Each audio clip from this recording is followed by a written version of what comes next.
Hi guys, welcome to the live that I was not going to do. I was literally I was literally complacent that I was not doing a live today. Tell you that much. And then I forced Kent to come on with me because I do have things we're going to talk about. It's been a long day. Long day. Who's had a long day today? I've had a long day. Kent, you've had a long day. Who's had a long day? Oh wait, Kent, are you there? Yeah, you're there. Yep. Okay, I'll turn you back up actually. Not you up, but my own volume. You had a long day today, Kent? No, today was pretty No. hot.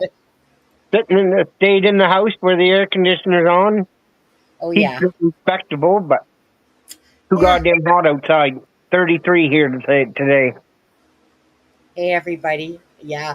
Well, you know what? Yeah, it's like okay, so it's 31 today, right? Okay. So all day, okay? Only because this I'm going to get into why. So all day I sat there listening to Janie's voice. Okay? Every break, my lunch hour, I'm recording clips off the messenger. I have 2 hours and 37 minutes worth of Janie's voice. Sorry, Janie, but I had to listen to that fucking all day. I'm just saying, okay? And I couldn't turn on my fan at all.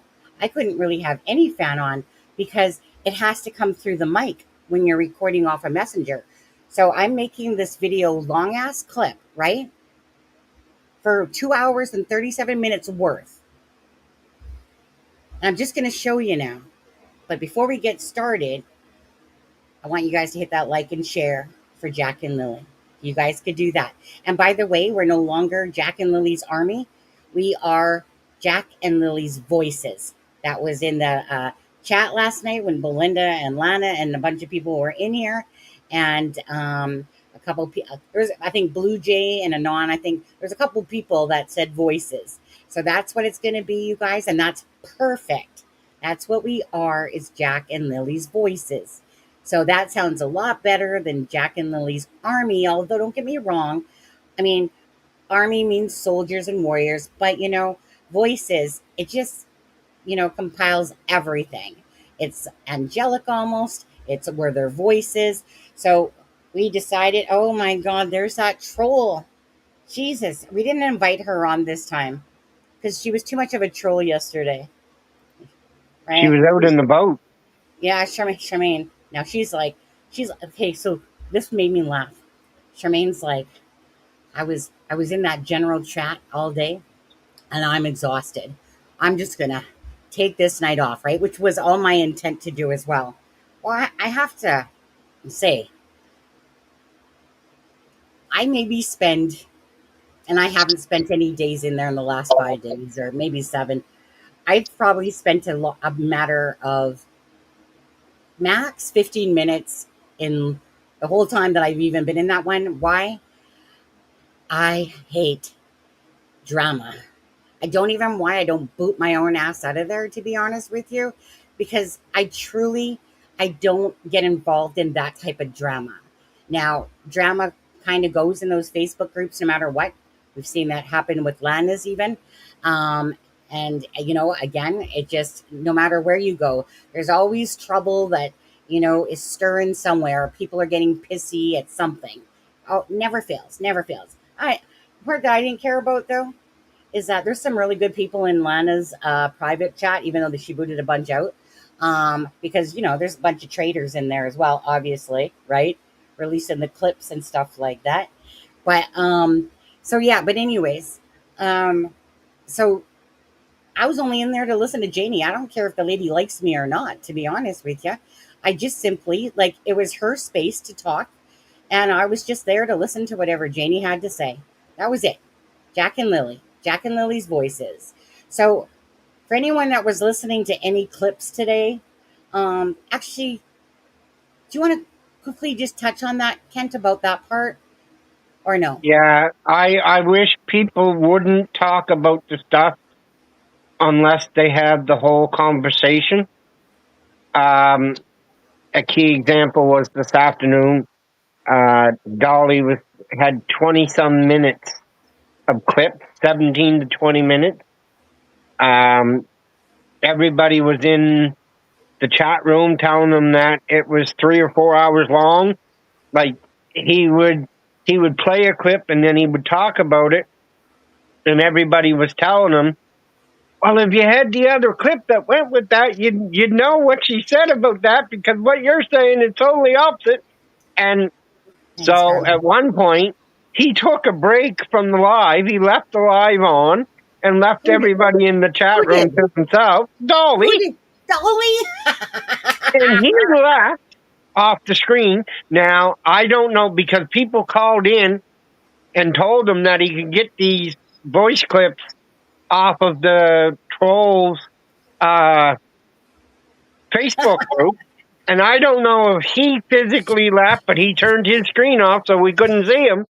But if he went and dug them out, or his moderators did, and he come back and he ended up getting another 25 minutes or so. So he was up to about 45 minutes of conversations, or 50 minutes of conversations.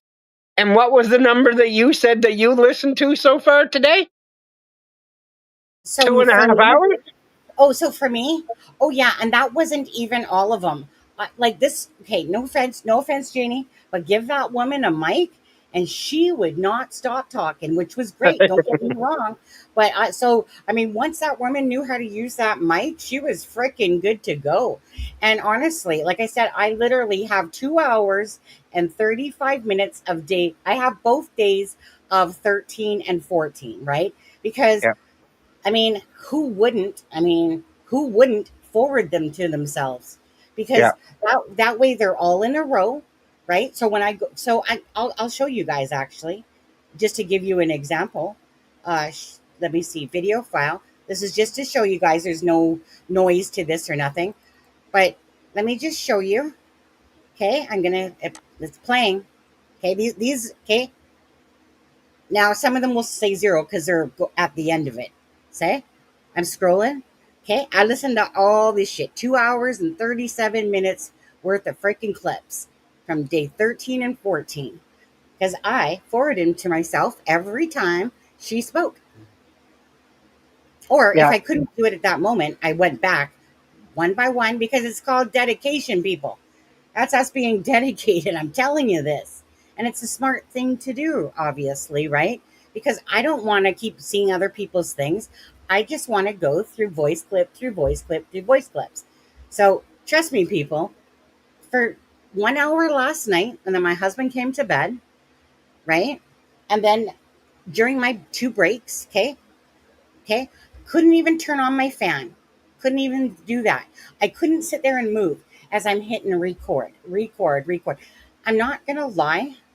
By the end of it, I was like, Lana, I fucking love you, girl.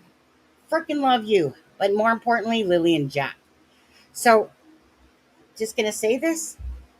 These clips, all of Darren's conversations that he had privately with me, well, there was only two, to be honest with you. Like, really, the rest of them he was doing on the live. Away to Rcmp they go. Okay? Boom, boom, boom, boom, boom. That's where they belong. Because there's stuff that's in there. Like, even though I know Darren's repeated a lot of stuff, but he's also said a lot of stuff. And I'm not going to share that with you guys, but I'm going to share it with the Rcmp. Well, Lana's going to send it off to the Jordan guy. Okay? And send it with them. Why? Because Jack and Lily deserve answers and not bullshit anymore. I'm sick of it. I'm sick of the lies. But anyways, you guys, so that's what we are. Again, we are Jack and Lily's voices. Cut the crap. Let's get real. But as for Dolly's life, I mean, honestly, the thing is that Dolly and some of these people that were in the chat, they might have grabbed some of the clips. They probably have more hidden somewhere, maybe some of them. But just like Justin, right? Am I honestly going to blame them for, meaning if I was in their shoes, I would have played those clips too if I came across them. Honestly, I would have. Who wouldn't, to be honest with you? Like, I know that they came out of private chat, these ones. Mind you, I didn't know this whole rule because I remember when somebody sent me them the original time, I really wasn't reading exactly what she was saying. And I was like, what do you mean you got kicked out for screenshots? Whatever. Right. And those were Daniel's, like the second one or whatever. But I guess that those were from the private group. And maybe she said it. I just didn't know any rules even of those existed really, but I didn't care either. I was just like looking at these things. My live was going to start soon. And so I was just quickly cropping and, getting all Daniel's conversations and not because anyone that follows this case already knows what those questions or answers of Daniel's means at this point. And if you don't, well, then you know what?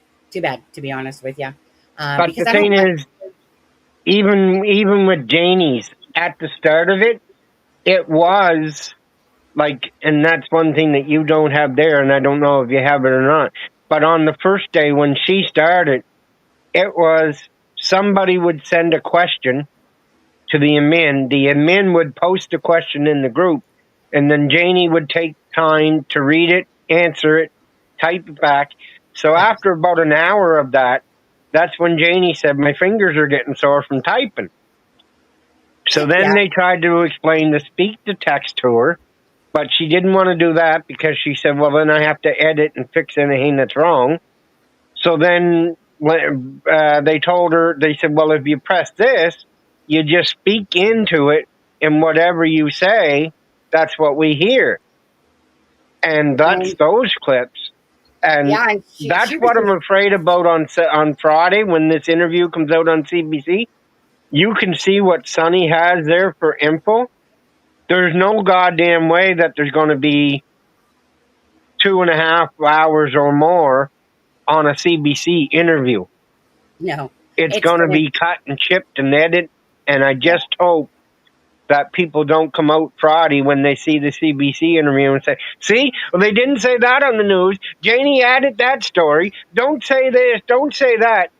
We have more Yeah, there. she said that we asked way like the people like we all did, right? And then Lana and Bree put them up. But she Yeah. said that she's answering way more questions than the interviewers did. Yeah, So exactly. That she we was just asked by the mainstream media. yeah. We just want So truth for Jack and Lily, right guys? That's it. Again. So we're Jack and Lily's voices. Again, Belinda and Lana were in chat last night. We all agreed on that. And you guys, I know that I have emails and stuff like that. But and Anon, I know I pulled up yours for the news clipping, but I know I was sent it a few times as well. So thank you guys again for doing that. Please understand. It's not that I choose, but some of you guys write big ass books of emails to me. And like I said, I work a full time job. And then when I'm not doing that, I'm working on stuff for Jack and Lily. And at some point, I got to eat shit and sleep pretty much, right? Well, pee mostly, to be honest with you. But you know what I mean? So please don't get offended. I just really don't have time to sit there, like and try to sit there on my breaks and that and go, well, here, let me just cross over to my keyboard, which is over top of my laptop type of thing and stuff. So just please don't be offended. I do what I can do. I am not the best freaking emailer in the world. I'll accept that. I suck at social media besides YouTube. I go to Twitter. I used to do some TikToks. Couldn't be asked, to be honest with you. That takes a lot of energy for an old sow cow like myself nowadays, eh? Back in the day, sure. When the younger ones, when they didn't have ICQ and all those things like that. But when I was in those chat rooms flooding people with fish, to piss people off. Remember those days? Well, they were good times, I'll tell you that. But you after know all you this, don't have to sleep that much. right? You know you don't have to sleep that much. You I have to know. eat. You have to eat and shit, or if not, you'll die. But you Oh don't my need to goodness. sleep. I am so hot. So imagine all day listening to Janie's voice for, oh my God, 3.5 hours. Oh my God, 3.5 hours. And then I can't even turn on the fan because I have to record through my mic. So it's not like doing a video. I have to record through my mic. So I'm sitting there in my chair going, I can't really touch anything because I don't want to add crinkling sound. Janie added enough crinkling sound to a couple of her messages there. You could tell she was flipping her page on there for sure. And all those bubbles. Anyways, you know what? Let's get into that clip from today, the news, like the update today, and Kent's The going to big talk about news. that. Yeah, yeah. Okay, and then we'll get in to the bullshit lies. I mean, come on. Like this isn't even a brainstorm about the lies anymore, okay?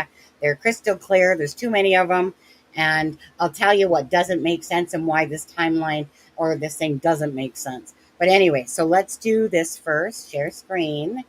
And if you haven't hit that like and share, do it for Jack and Lily, guys. Okay, let's see here. This one, right here. Okay, so let's go ahead, make that full screen, and play this. Just outside the Sullivan home in Lansdowne Station, a single orange ribbon flutters. Behind it, a poster with the faces of Lily and Jack, smiling. It's been 2.5 months since the two young children disappeared. They were last seen in May and were believed to have wandered into the woods behind their home. A tremendous amount of careful, deliberate investigative work is underway by people here at home and in other parts of Canada. Despite extensive searches on foot, by helicopter, with dogs and drones, crews found nothing. No footprints, no clothing, no trace of where the children may have gone. Right now, there are more than 800 tasks associated to this investigation. The investigation has grown into one of the largest in Nova Scotia Rcmp history, with over 600 tips from across Canada and beyond, and 5,000 video files currently under review. Surveillance cameras, trail cams, doorbell cameras. We did a further request for information in a news release to the public a little bit later in May. Rumors have been swirling ever since the kids went missing, and with so little information being shared, it's only added fuel to the fire, leading many to believe them. Try not to follow the rumors, but they're getting more grounding, the rumors, because of the fact that the RCMP have found nothing. And while they say the investigation is moving forward under the Missing Persons Act, many in the community feel like they're standing still. Most people will say to me that the best hope is if somebody did take those if those kids were in the woods, I think most people in Pictou County now are thinking they would have found something. They would have found a shred of clothes, they would have found anything. So far, 60 people have been interviewed. Some have undergone polygraph testing, and one item found during the search is now undergoing forensic analysis, including a pink blanket that officers seized on Lansdowne Road, and submitting judicial authorizations to seize and examine materials and devices that may provide information useful to the investigation. Back at the Sullivan home, the orange ribbon remains, slightly faded by sun and time, but still holding on. Hafsa RFC TV News, Lansdowne Station.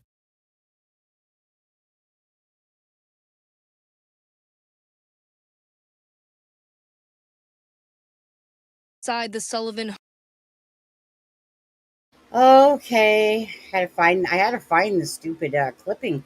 I was like going all the way down, and then I realized I put it over to the front on there. No, I haven't checked my mailbox though. I should have asked my husband to do that, but maybe I'll get him to check it later or something, see if I did or not. Because yeah, I'm looking forward to getting those. Who's blocking people right now? Well, I haven't blocked anybody right now. But are you talking about in general or right now? Can members get blocked? Absolutely. I'll block anyone that's being disrespectful. I'm not here for the freaking paycheck on here. It's about Lily and Jack. Like I said, I'll take YouTube's money, and like I said, through the kindness of people that want to gift somebody or do a super chat. But yeah, I keep forgetting about Joe, to be honest with you. Sorry, Joe. I do keep forgetting about that. It's like I have it in my head, and then all of a sudden I go on to something else and I totally forget about you. Sorry, dude. And it's not one of those things like it's just, I have to go back to another live chat where he was in one, find his name, blah, blah, blah, blah. But anyways, but yeah, no. Like I said, this isn't a game to me at all. It's not about if you guys totally like me or not. For people that are here for Jack and Lily, and the information and stuff like that. But anyone that wants to be disrespectful to us in chat, you guys they're gone. I don't care.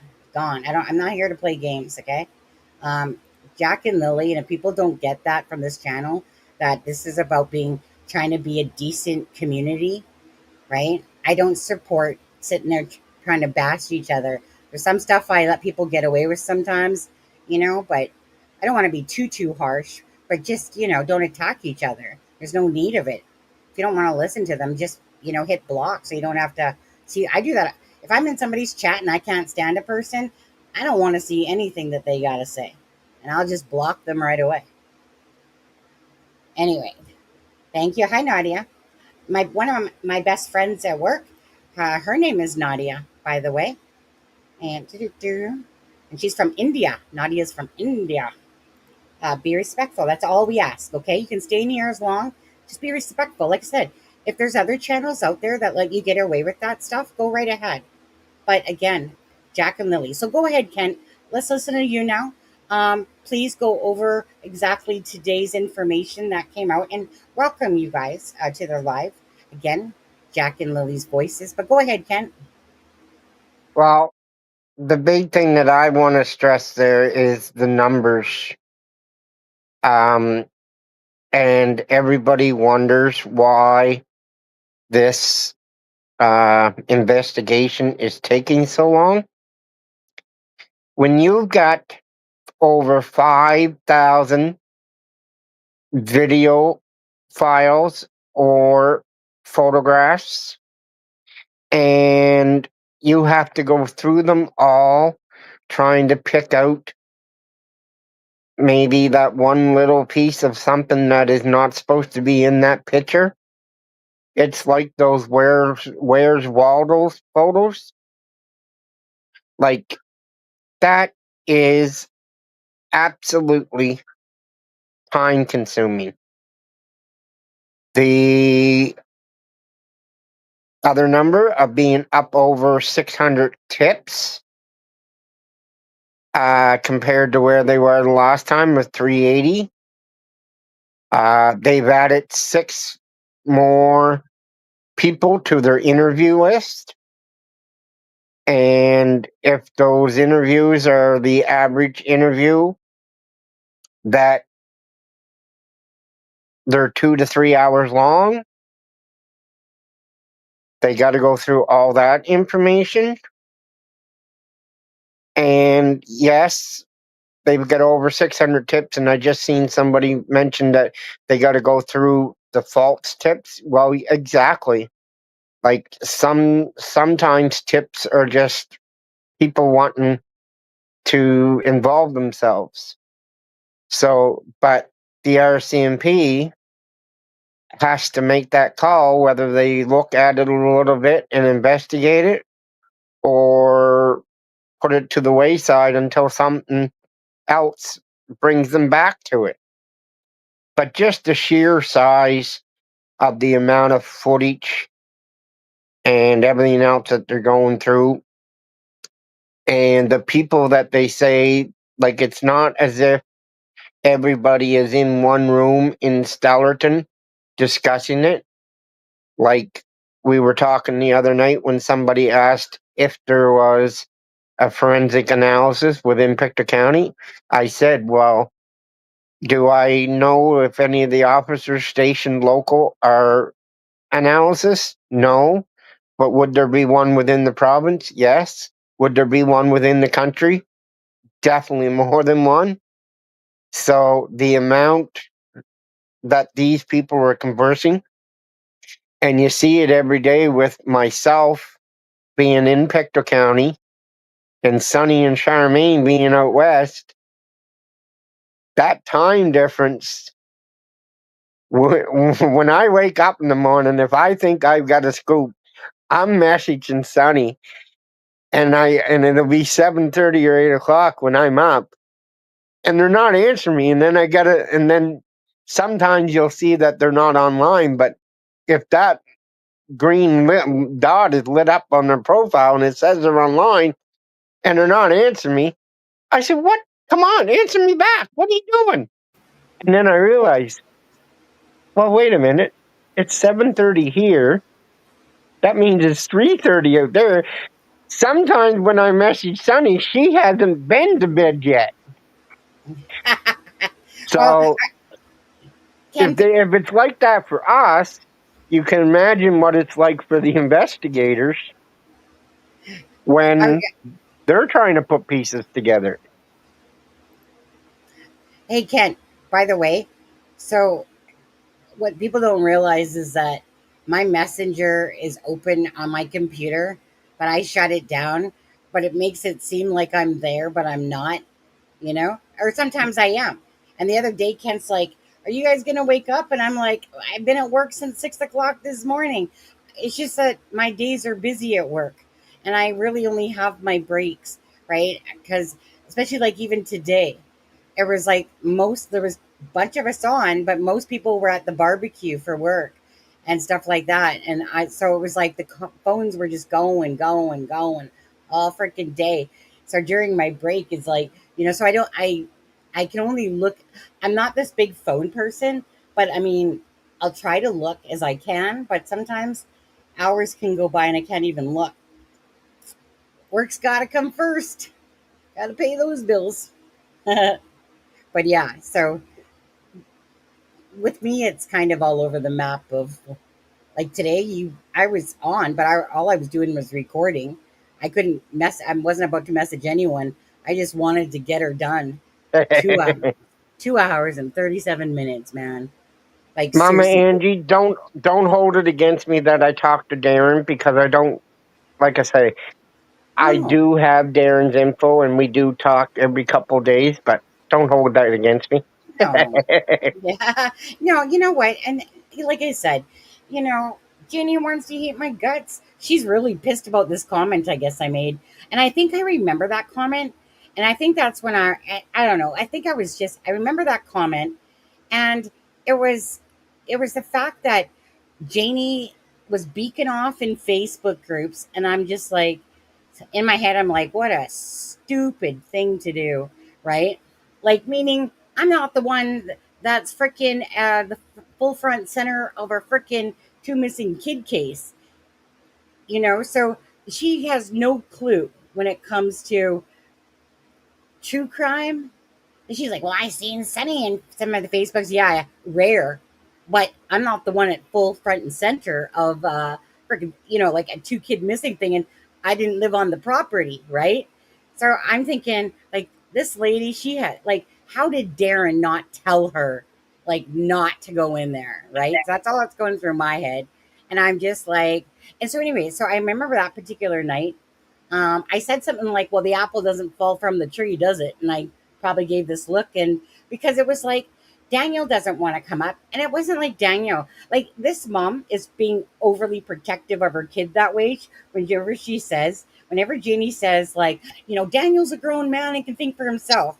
Well, then why do you keep talking for him a lot when you're saying stuff like, "Well, if Daniel doesn't want to come up on your chat, then he doesn't have to." And I'm just like, who said that? He doesn't have to come up here. I've asked him. I poked the bear with Daniel because honestly, it's almost a little bit fun because I know he's not going to do it because Daniel, he's playing a game.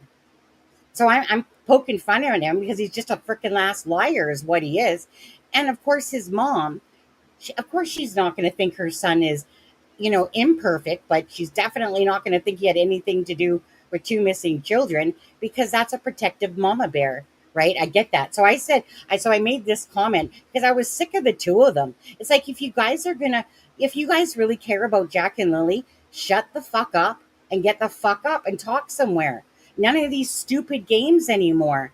So she was kind of pissed at that comment, and I still don't care because honestly, if you're going to play stupid games and you're literally going to use Facebook, sorry, Janie, but like this is when you're in the general chat, you are just asking for an ass licking. No, she's like, "Well, everyone was twisting things." Well, no shit, Sherlock.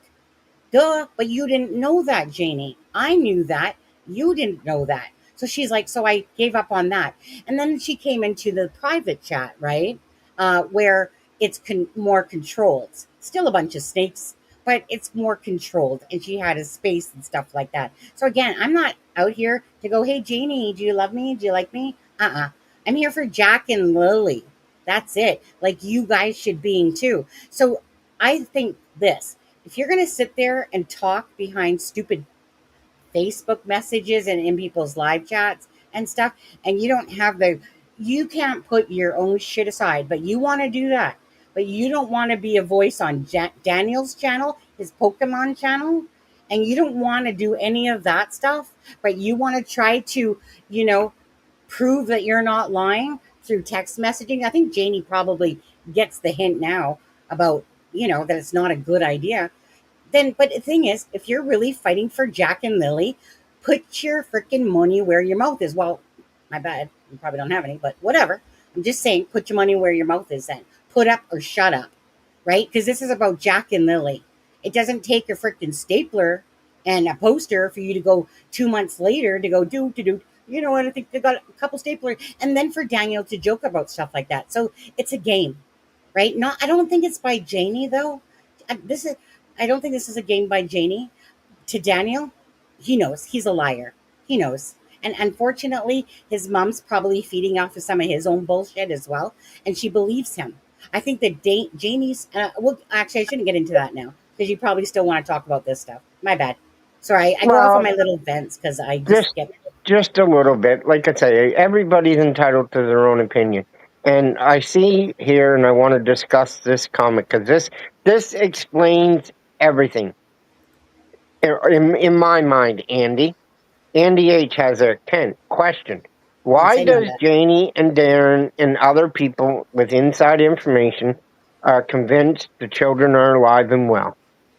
My answer to that, Andy, is if you are 100% wanting these children to come home, then you will have belief, whether it's totally accurate or not, but you will have belief in the story that Darren told. Because, in my opinion, I totally believe that that situation is the only situation where the kids return home alive. If It you is. 100% totally believe that the kids are no longer with us, I believe that's when you'll be skeptical. And in my belief, if they're no longer with us, I still believe, as I did from day one, that it was an accident and a cover up to try to self-preservation the family that they had left. I do not believe, and I will not believe, that there was criminal intent to hurt these children.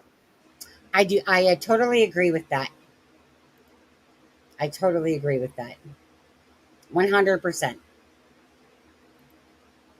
And that's where you're at. And that's the only reason why people want to believe parts, portions, any little bit of Darren's story is because people want to have believe that these kids can come back home. That's the only reason why. Mm-hmm. Yep. Yeah. Well, Melissa, you're disgusting if you're watching this chat. I just want to know that. I just want you to know that. You're disgusting. You're trying to throw a bunch of crap to Dolly about the fraud and stuff like that of Lana's GoFundMe. You're a sick, twisted individual. Honestly, go strap yourself and check yourself into a hospital. These are ones, some of these people are just sick and twisted. You know, I messaged Dolly. Actually, I'm going to ask her Dolly back. And I was just like, you know, who this chick just running off with her mouth, such lies, right? To it. And I don't normally ever email someone, but I was like, you know, this chick, she's just throwing out a shitload of lies on there. And that's just it. Why would you lie? Like, why would you want to take Melissa? Why would you want to take away from Jack and Lily? Because your ass is doing nothing besides spreading a bunch of lies across the, or trying to across the internet. Why would you want to take away from Belinda, who gets a little bit of solace out of helping with the only fundraiser for Jack and Lily, right? Bracelets, keychains, decals, all these people using their own time, and your useless tit ass is sitting at home, flapping your gums, making up lies. You know, you should relook at yourself in the mirror, Melissa, and anyone else that's trying to take away from the goodness of people. Because I say, you know what? Shame on you for your ignorance, for your lies. It's just, they sit behind a computer, right? That's it. They sit there behind a computer thinking that they're somebody when really you're a bunch of nothing. That's this it. What are we doing almost every night? Lives. What are we doing? Talking to family. What was, or what is Susan hidden in the fog doing too? Talking with family members. But you obviously don't want answers. Some of you people obviously don't want answers for Jack and Lily. Instead, you want to sit there and you want to spread lies. You want to take away from good things like the fundraiser that Alana and Bree are doing, and from Belinda. So yeah, you're disgusting. That's what you are, Melissa. So if you're watching this, read my lips. You're disgusting. You are a sick, twisted individual. Anyways, that's enough about you, Melissa. Have a good day.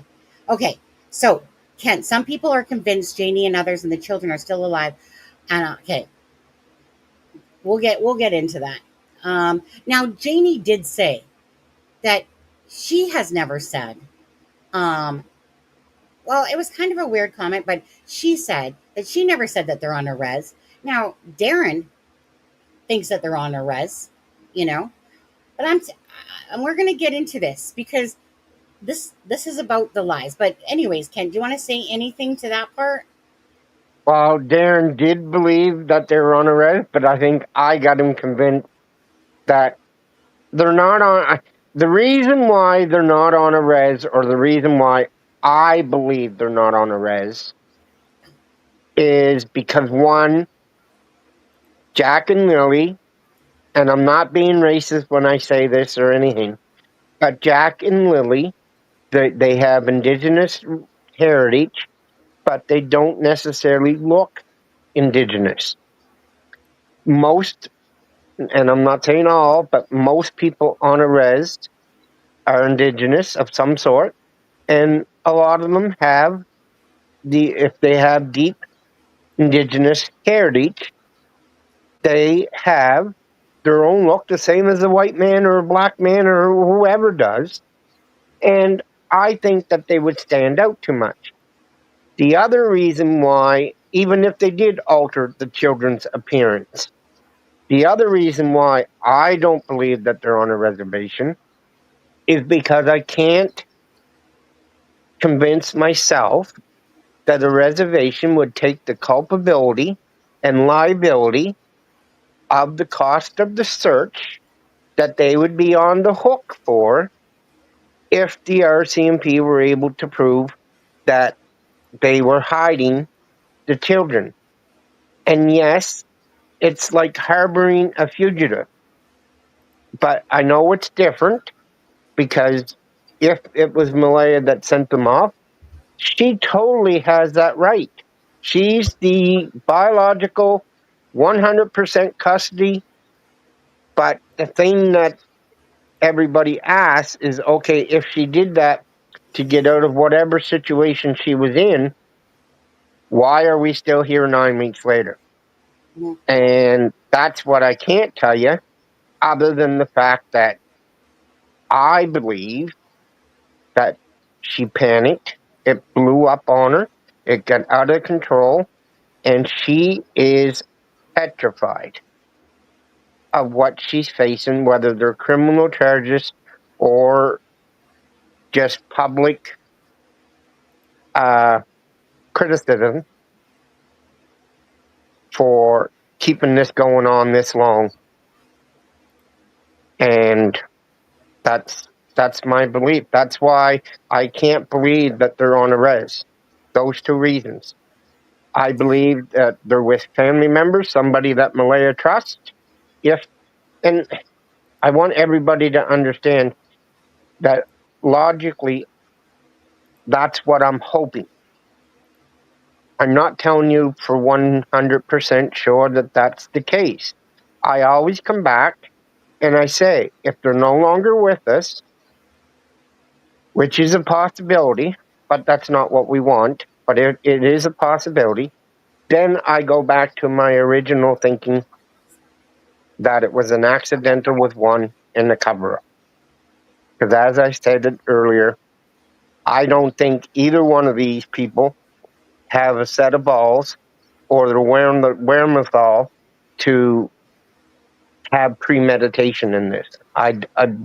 There's no one that could say anything to me, and if the Rcmp comes out and they say it, then I'll believe it. But that's the only way. Okay. My turn. Yep. Thank you. No, let me just thank you, Kent, because now we're going to talk about sunny side of it. Because me and Kent and Charmaine, regardless what we think of it, we appreciate each of our own chatter. Life would sure be boring if we all thought the same way. Again, just like you guys all have your brain cells, right? Some people only got gifted with one, and then there's others that got gifted with a lot more. So again, so now let's go to logic. Okay, it is not normal for any case that somebody constantly has inconsistencies and outright lies. Daniel has shown this, and he keeps showing it. I don't know if the dumb just get dumber, or what's happening there, but honestly, the more that man talks, the more his lies come out. So this would not be anything normal for two children that are missing that you were fighting for. You wouldn't make inconsistencies. And again, he tries to justify, and Darren tries to justify his inconsistencies. Why? Because Darren's on the side of, basically, even though he's on the Brooke side, okay? I'm sorry, but he stopped being on the middle ground side. And that's where I am with this. Malaya, whatever. Daniel, whatever. If handcuffs land on them and they had something to do with it, it will happen. If they didn't, obviously it won't happen. But let's just be logical and real here, okay? Because, I'm not, for me today, like I said, I'm hot, people, and I'm hot mess. And I'm going to say my piece on this part because this is strikingly every time that I listen to the family members talk, especially from the Martell side or the Mackenzie side, it's just more inconsistencies. They couldn't tell you a timeline if their life depended on it. Janie, I do believe that with Janie, that there's like listening to Janie's voice clip, and again, I got 2 hours and 37 minutes, guys. Day 13 of July and 14, okay? And again, there you go, Rcmp, have it all. Have all Darren's clips that he sent, that I recorded when he was talking to me. Have it all, right? Because this is what we want now. Tired of the bull crap, tired of the lies. I was entertaining a lot of this crap, right? You entertain it for a while, and then after a while, you get so sick of the lies. I believe that Janie, when she speaks, that there's a lot of truth there. I believe that there's a lot of hurt inside of her. But the one thing I can't understand between the Mackenzie side, Martell side, when I say that, we're specifically talking about Daniel and Janie, that they lived on the property. I'm sorry, but there's no damn excuse for you guys to sit on your little fucking tuffets, eating your goddamn curds away, and then 2.5 months later that you want to start speaking out and you want to start having your say about Jack and Lily. Really? Because we've been speaking out about it, this channel and so many others, since the case has started. Why is it that we're doing more? Why are you guys even talking about putting out posters now, or that you got a stapler? How stupid does that sound? Honestly, it is ridiculous. So I appreciate the fact that Janie does seem really brokenhearted, but give me a break, okay? These are Jack and Lily, these children that you're claiming are your grandchildren, or claiming that they call you dad. And all you want to do, Daniel, is tell many lies. God, like seriously, the more you talk, the more it looks stupid. The more Darren talks for you, the more ridiculous it sounds. Like half of the stuff that I don't want to say half, but at least a good quarter of it, Darren can't even say it right. Right? Okay, so let's start off with this, with Daniel and Malaya. First of all, let's start off with this. 8 o'clock, right? It's like, because Malaya says, they went missing between 8 and 8:30. Does she not? Right. Phone call, we saw the emergency call, 10:01, right? Now, my thing is this. Both of them, they claim that they're in bed. Malaya, and he's groggy, right? Daniel, I was barely sleeping, right? Okay, So their first version is that they were sleeping, and Meadow was in the bedroom, right? And that they heard the children, like next whatever. Now, when Daniel talks about Lily coming in the room, that's another kind of version, okay? That's the one that comes right after it. So Malaya says in her interview, I tell Daniel, do you hear the kids? Daniel says in his polygraph interview, I asked Malaya, do you hear the kids? They can't even get that right. So put it this way. Both of them are in bed. Do you hear the kids? No. Do you hear the kids? No. Let's get up and go outside together. Together. Okay? So there's Daniel, right? Lily, Jack. And then his mother comes out. Huh. That's funny. So at what point were the kids in so if you guys haven't heard this clip, and I won't play it today, but I will play this one clip just to show it. And it's probably out there anyway. But Jeannie says, I know, and I'll swear to my life on that Bible, that I heard those kids beside the swing set. So obviously she would have heard the swing set, right? So then how could it be possibly true that Daniel and Malaya kind of come running out at the same time through this squeaky, non-sliding door or whatever? Now, Janie does say in her interview that she has the lady, whatever her name is, can't think of the lady's name, Cat or something like that, open it and close it 20 times, right? So how is it possible? How is it possible by Daniel and Malaya's story, even if you add Lily coming in and out of the room, and you could hear Jack in the kitchen, right? So how is it possible that they tell you, and Daniel in his own words and in his own text, my mom was napping, right? My mom was napping. And, me and Malaya basically woke up out of bed. Oh my God, where's the kids? Where's the kids? Do you hear them? Do you hear them? Let's run outside, And like I said, so at what point then did the kids get into the, swing set there? And all of a sudden, Jeannie comes out and goes, Malaya, what have you done with the kids? Do you honestly guys believe, and I'm just venting. Well, no, I'm just speaking my truth here. Do you guys honestly believe that Malaya snuck these children out and said, you know what, kids, before I put you in a vehicle, let's go play on the swing set. Let's go play beside grandma's house before I put you off into a vehicle. So at what point did that happen? Because you can't make this shit up.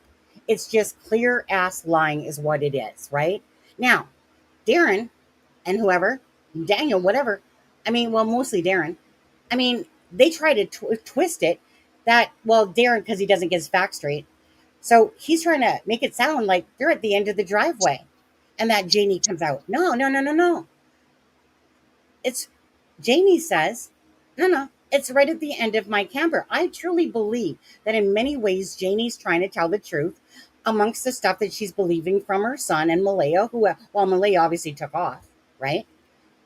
So then a question was asked about would she hear a vehicle? Okay, call me stupid on this one. So she says, well, if it was a newer car and it came up, I probably wouldn't hear it. To her trailer. Really? But your dog barks at everything. You all know that if a dog hears any crackling of rocks, earth, instantly, right? So don't give me that crap that your dog barks at every sound whenever the kids are out, and that some vehicle is so stealth that it's going to come up right near in front of your trailer, and you're saying that you wouldn't have been able to hear that. Of course your dog would start barking. Are you kidding me? Right? So that doesn't make sense either. And so it's kind of like, oh, okay, so at what point did Malaya put these children in the vehicle? Considering Malaya and Daniel told the story first. Remember how we keep saying that Malaya is scripted and Daniel, like, it's a scripted story? Well, again, tell me at what point that Janie could have possibly have heard the kids near the swing set at all, unless they were uplifted by a UFO.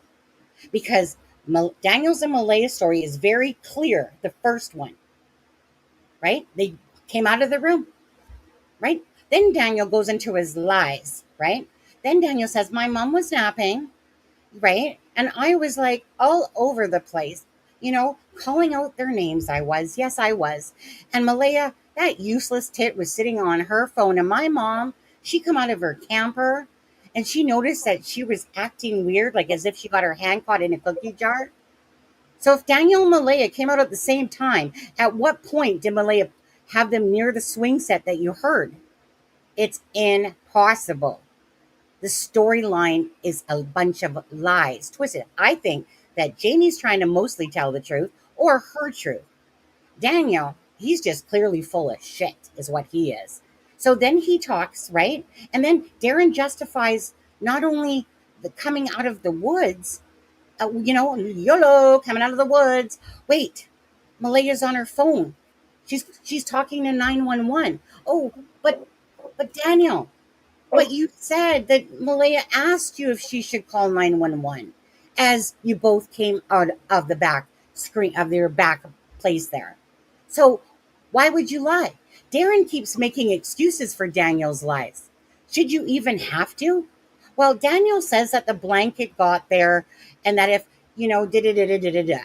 Okay, and the reason that he lied about the blanket is because he didn't want people to think that it was planted. He believed that Malaya's family, the one that couldn't possibly put kids in a car because she's with Daniel, right? That one, that Malaya, that they're trying to convince us of this stupid storyline that doesn't make sense. We wish, like Kent said, that this was actually, it's a hope and a prayer is what that is. It's a hope and a prayer. But you have to start with who's telling the lies. Instantly now, when you listen to Janie, because honestly, if Janie's trying to tell the truth, Daniel's lying, Malaya's hiding out in frickin' Timbuktu there, with wherever she is on Chief's land or whatever, right? How could Malaya possibly have put these kids in a vehicle at any point of Janie's story? And I'm sorry that you guys don't have 2 hours and 37 minutes worth of freaking audio and stuff like that. But at what point, I'm just trying to tell you, Daniel and Malaya started off with the lie. And that was about them both coming out at the same time. And then Daniel says when he called the kid's name, that his mom came out of the camper. It's not as if, this whole thing, like, they can't twist it again. Oh, I got to mute you for a sec, Kent. Just because of the noise coming through. Yeah. On there. Okay, so, because I'm trying to make myself very crystal clear on this, is that through Janie's words, through what Daniel's doing, this is an absolute bunch of shit, is what it is. Bunch of sick, twisted shit that's going on at the expense of Jack and Lily. And this is what you call family? The only person fighting for Jack and Lily, as you guys know, is Belinda. And there are some other family members hiding out there, A couple people have come through from Malaya's side. But this is the bottom line. Like I said, they both told that story. Nobody forced them to tell that story. Thing is that because they're not good liars, especially Daniel, in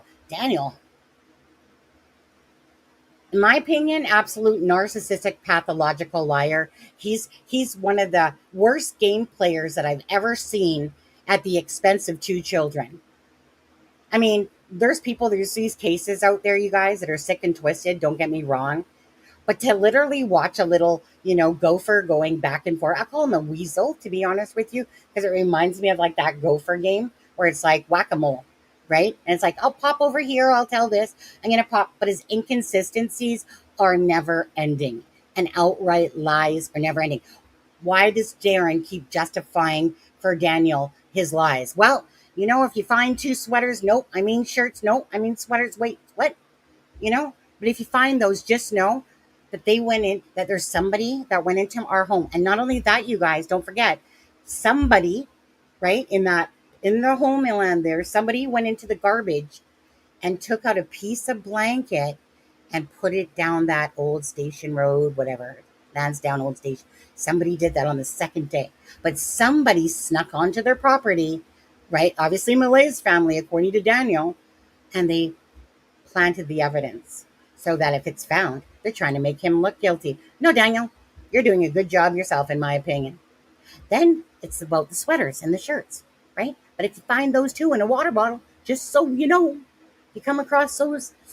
Again, Daniel said that out of his own mouth, okay, in Dolly's chat.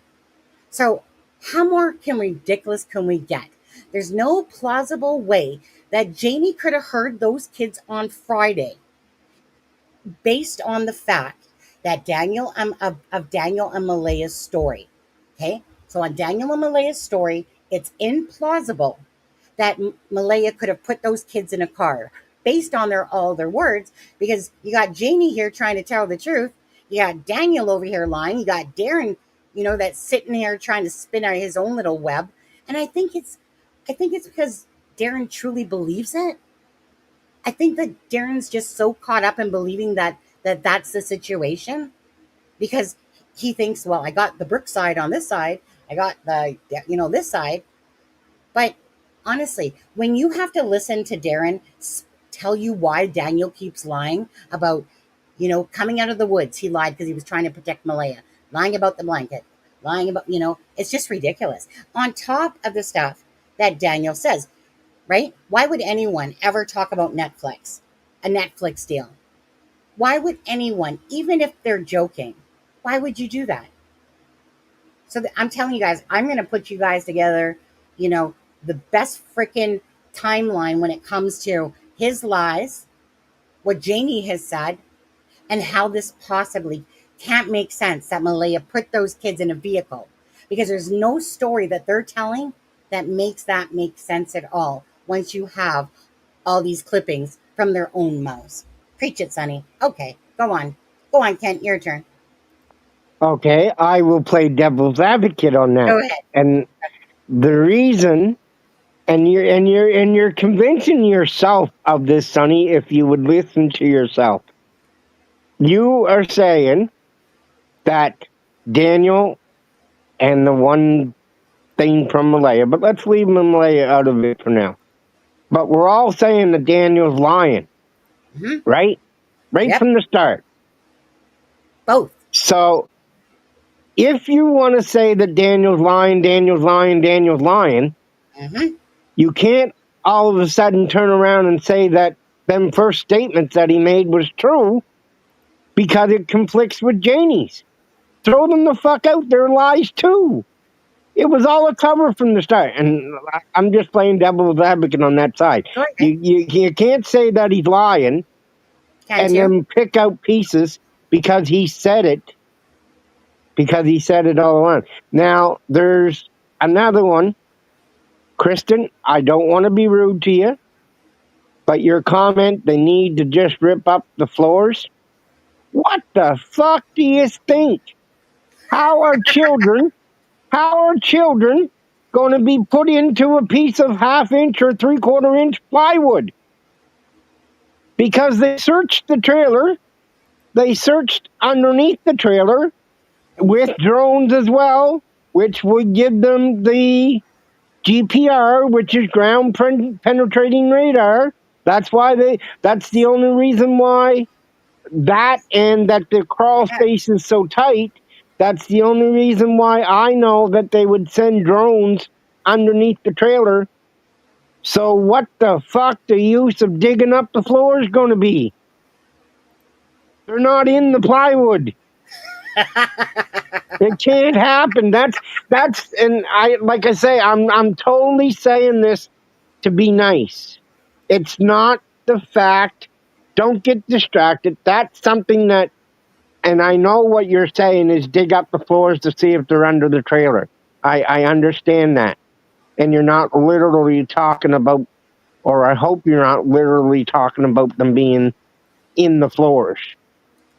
But it's just nonsense statements like that aren't logical, that for some reason somebody else will pick that up, that somebody stated that, oh, well, they're underneath the trailer because they didn't rip up the floors. and then it'll go to another channel, and Imagine something the else will get smell. at it, and Imagine then the it'll go smell. to somebody else. We all know that we like to tell stories, all of us, and we probably add a little bit each time we tell it. We're not trying to lie, but we do that. I know I can catch myself doing that sometimes. What? What do you catch yourself doing?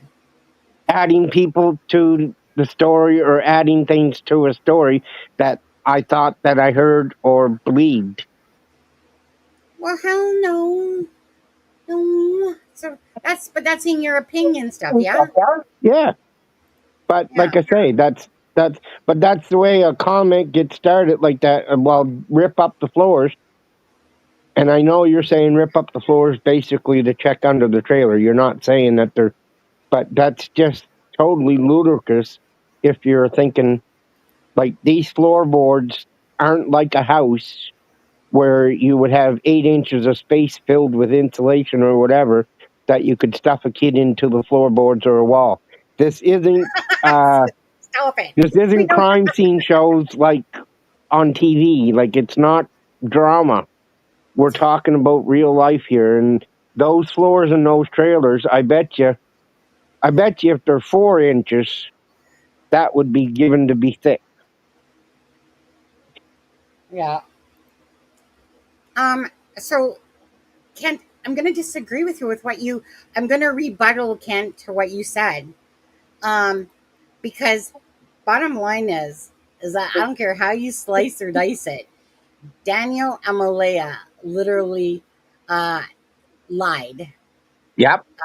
on their on their interviews. Okay, so they literally started the storyline with bullshit is what they did, Yep. and sorry, hold on.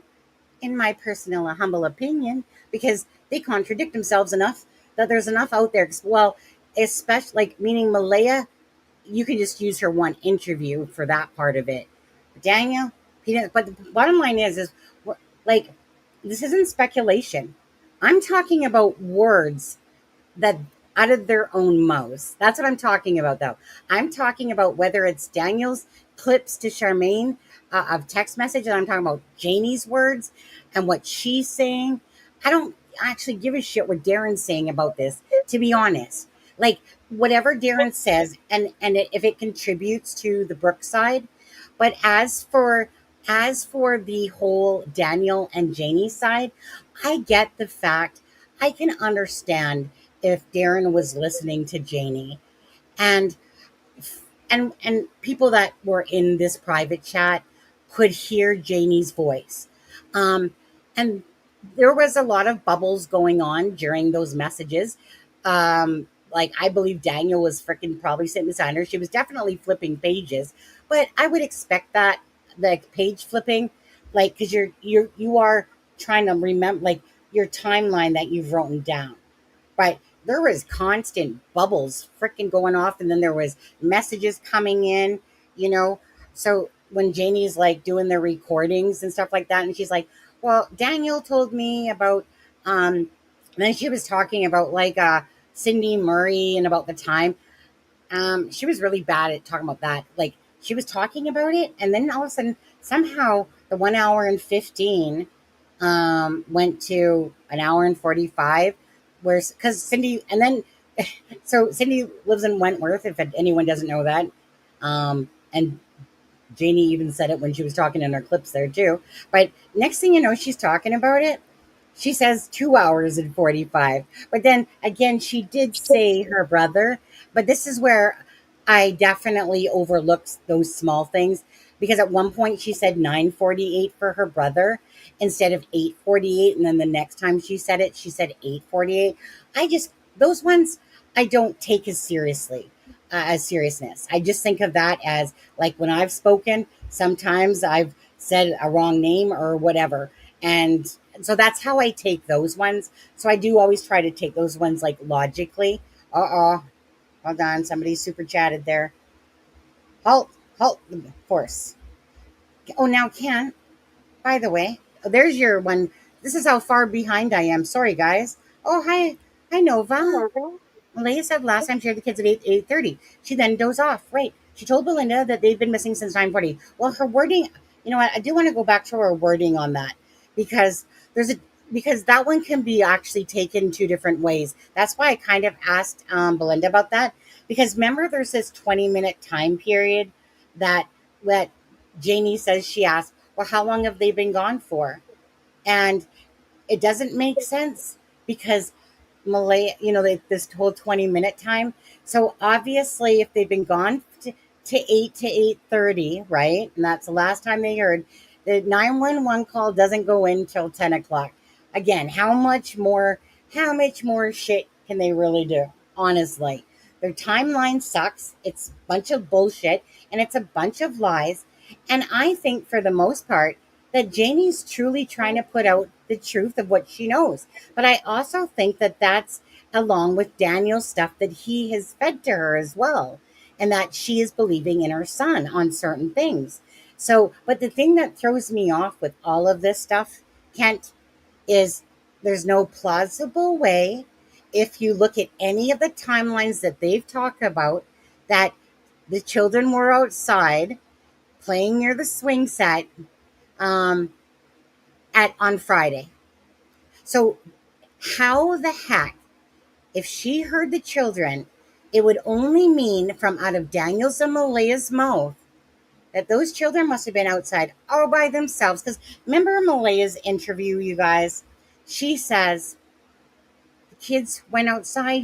They're, of course, we always supervise them, but you know, uh, but they were playing outside, but we didn't know that at the time, right?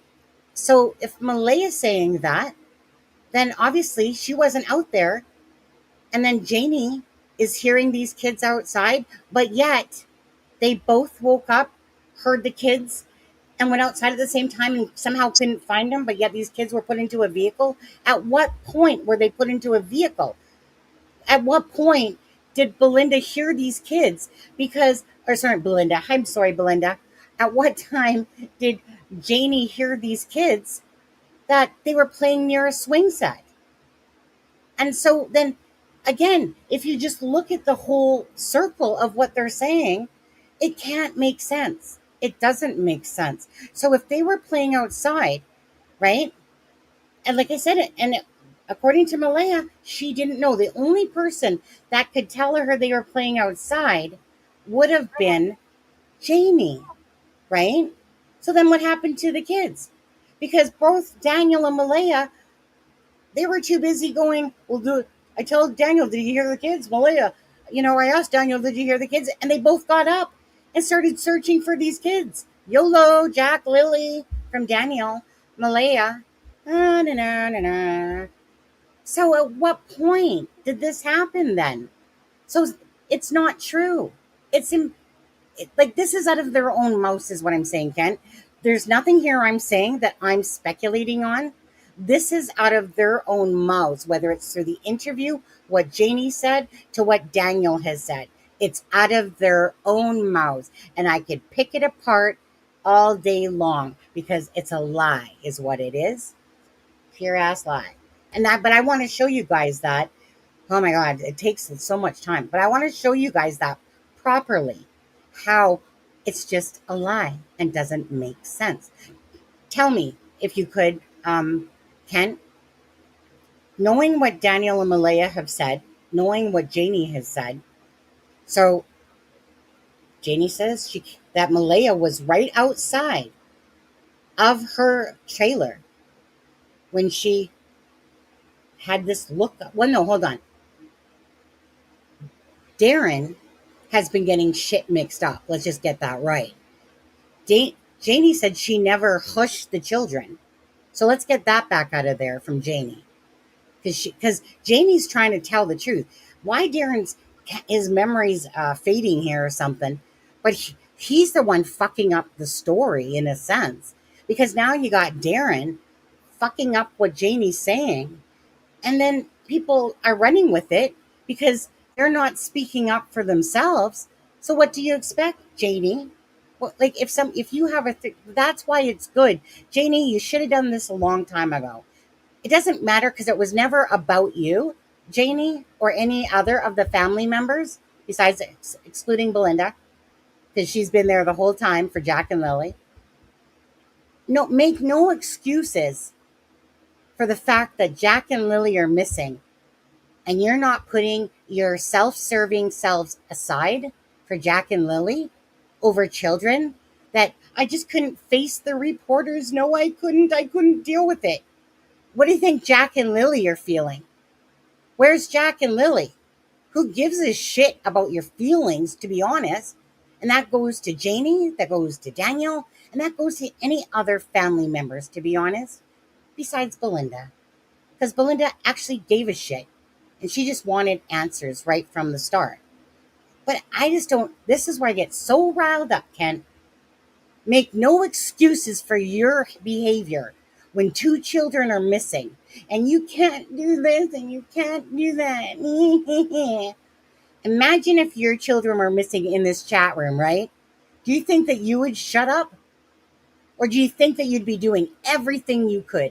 So don't even squeak to me about how much you care and how you got a stapler. Don't even get me started. Don't even get me started. Go ahead, Ken. Your turn. Rebuttal. Finally, you'll see my hand in about 5 minutes, probably.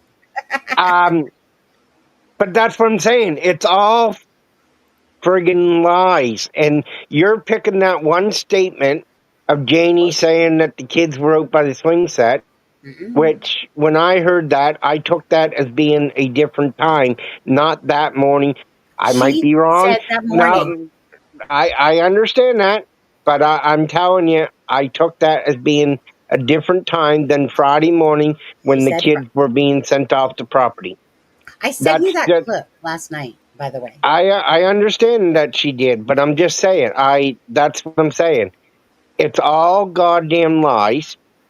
I wish Janie would have come out with this week one, even Absolutely. before we heard it from Darren, because I think what we got from Darren was the secondhand like information again, and probably got a little bit added to it. And because he didn't write everything down that Janie said, he didn't remember it in the proper order. He was trying to go from memory. So like this case is. And I understand, Sonny, and I respect that you've been in true crime longer than I have. And I'm not saying I'm right. That's not what I'm saying. But what I'm saying is that is the only plausible way that we can have the hope and belief that the children are still alive. If a scenario of sorts, however it happened that way. And you talk just about what I would do as a parent. I'm not a parent, so I can't tell you. But everybody in this chat since day one has always said, if my kids were missing, I wouldn't be leaving the property. If I had to leave the property, I'd be back there every day searching. The only reason in my head that I can beat it in there, and I'm knocking on my head if you hear me, I'm saying the only reason why the mother wouldn't be pleading for their safe return, or if they're no longer with us, to have them found so that she can pay proper respects to them. The only logical way that I could see that that is the happening would be is if the mother knows the result of whatever scenario. One, that they're no longer with us and they were buried or whatever, Yeah. Mm-hmm. or if she sent them off with family members and she knows Oh, they're safe. That's the only two sane reasons why a mother wouldn't be doing where's Belinda's comment? what everybody expects her to be doing. Now, I see Missy Legier has a question in here, and I'm not sure if she was just talking to somebody else, but she says a question. Does anyone in Canada think of pools? 1st May and 3 degrees. Well, all I can say there, Missy, is this is a rural area. It's not like an urban neighborhood where they're going to wander down the street and get into a neighbor's pool and drown. And even in this case, that would more happen to, or perhaps happen in a creek or the rivers that are around the property or lakes. But if that was to happen on its own, the helicopters would have found the bodies floating, the same as how they found with the dive team, ended up finding the missing kayaker that went missing on the Wednesday before the kids. They searched for 2 days. That's the other thing that's here that's still in my mind, that everybody says, well, why has Malaya continued with it? Well, everybody said earlier when I talked about being petrified that she should be petrified to go into prison. Well, yeah, but I'm saying she got petrified and scared when everything blew up on her so quick, because in a normal missing person situation, if once they had the report of kids missing, the Pictou County Ground Search and Rescue would have been called in. They might have been on site within a couple hours. The outside forces from Truro and all the other areas, the tracking dogs, the drone operators, like the Rcmp have a couple, but then they also had private contractors. In a normal circumstance, I would say, and I'm just guessing here, it's my opinion, that if they weren't already in the county on the other search, 20 minutes away, they would have been Saturday afternoon by the time, or dinner time, before they would have been organized and had the amount of resources and people on the ground that they did. But because they were already in searching for this missing kayaker, and they didn't know that when the kayak overtipped, if he was in the water or if he made it to shore, and that's why they had the ground search and rescuers as well. But these people were already here from all the outside resources. And at the time of when this 911 call came in for the 2 missing kids, you can listen to it on the dispatch radio. They took and they split up the search team, and they ended up moving all the ground search and rescuers, but they were going to split them up beginning.